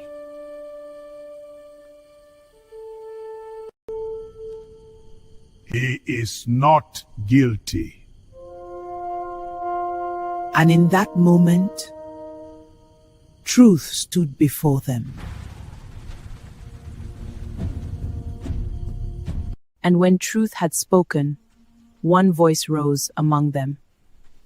He is not a thief. He is not guilty. The spirits have spoken. Thank you. Come. Let's go. And in that moment, kindness stood among them. And away from the noise, kindness found him. Eat. You need strength. Thank you. And in her quiet way, she gave him more than food. Morning came, and with it a choice. I must leave. I understand. I cannot stay. I still have a journey. Then go, but go safely.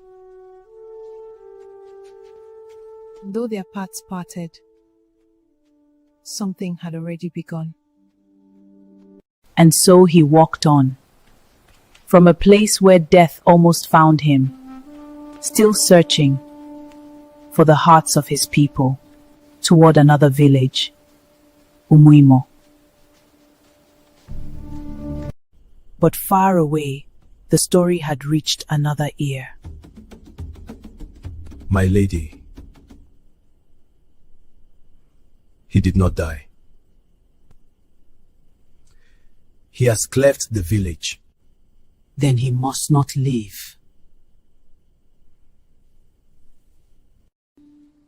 The plans are failing, my lady. Then we turn to something darker. And when her plans began to fail, she listened more carefully. There is a place deep inside the forest where powerful men call death. Take me there. And so she chose a path that could not be undone. And so he left the village that almost destroyed him and walked into another.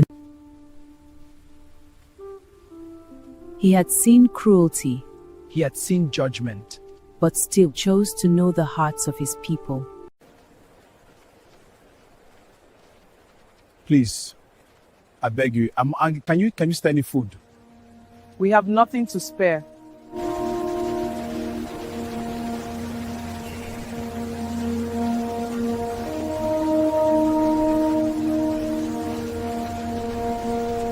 Please. I am hungry. Anything. Who are you? Where did you come from? Why are you standing here like a thief? I am no thief. I am only a man asking for food. If you are hungry, go and walk, not beg. And the prince was seen as nothing. My son, why are you sitting here like this? Come. You will not stay here.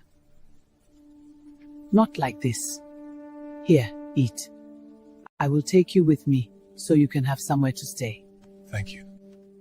You can stay as long as you want until you get on your feet. Thank you, Mama. In a land that rejected him, one woman saw him. But far from the village, inside the palace, there was one who would not let go of power. But far from the mercy of men, inside the palace, a heart still burned.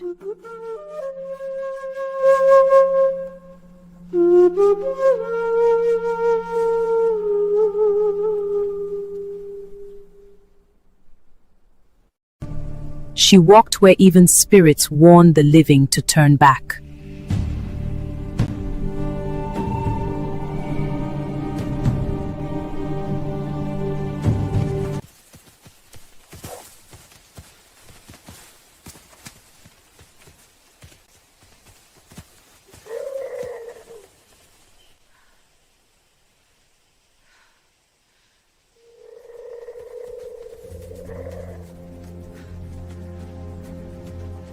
The forest showed her its guardians.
I have to keep going, no matter what.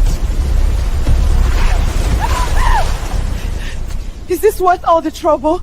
All this wahala?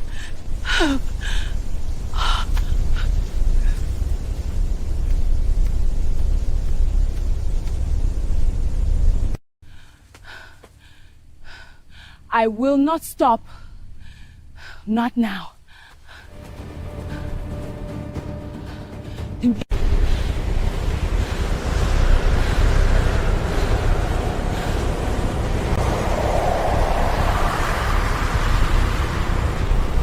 And in that moment, the forest decided her fate.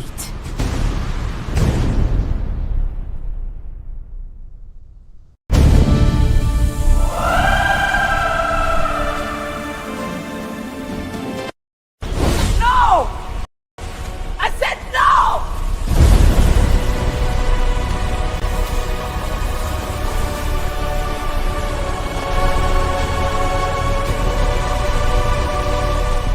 She walked into darkness.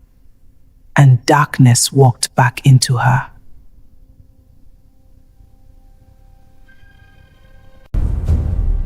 You are stronger than I thought. But you are not untouched. The shrine had not taken her life. A mark is never just a mark, Gao. It is a door. This water hears true names.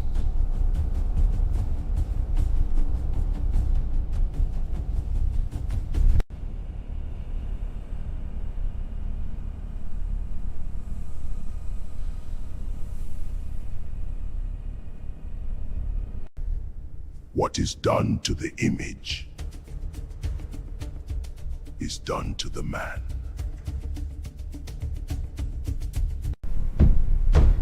Then speak his name.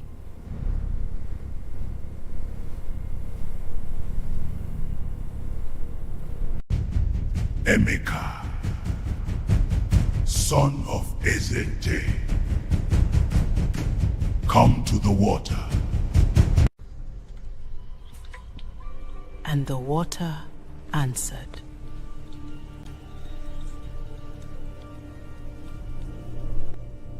The covenant is sealed. And every covenant takes a price. You are looking at my compound like a man who wants to rebuild it.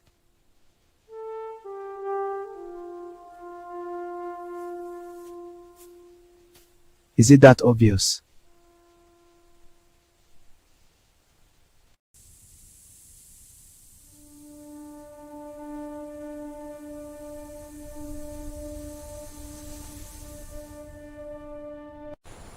This may not mean anything to you today, but keep it safe.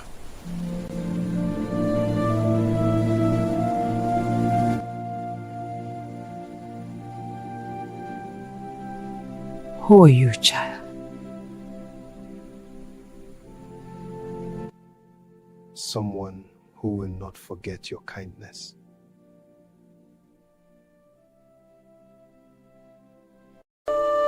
I should be on my way now. Thank you for everything.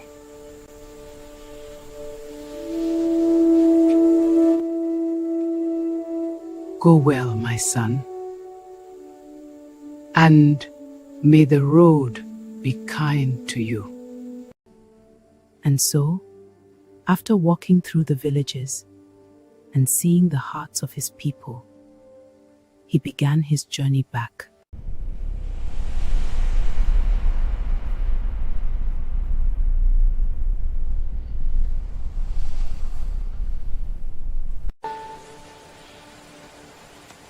You followed me?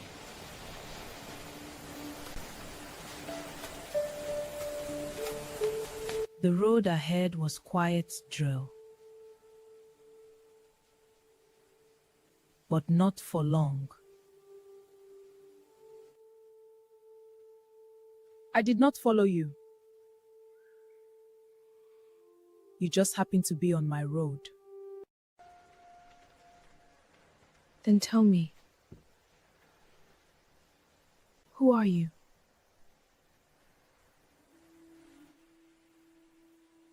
If I tell you now, everything will change. There are very few people who speak to me as an equal. You are one of them. Then keep it. But when you are ready, I will be listening. Some truths do not need to be spoken. They are already known. But not every life can be taken. Chimua, wherever my son is, let every hand raised against him lose its power. Every thread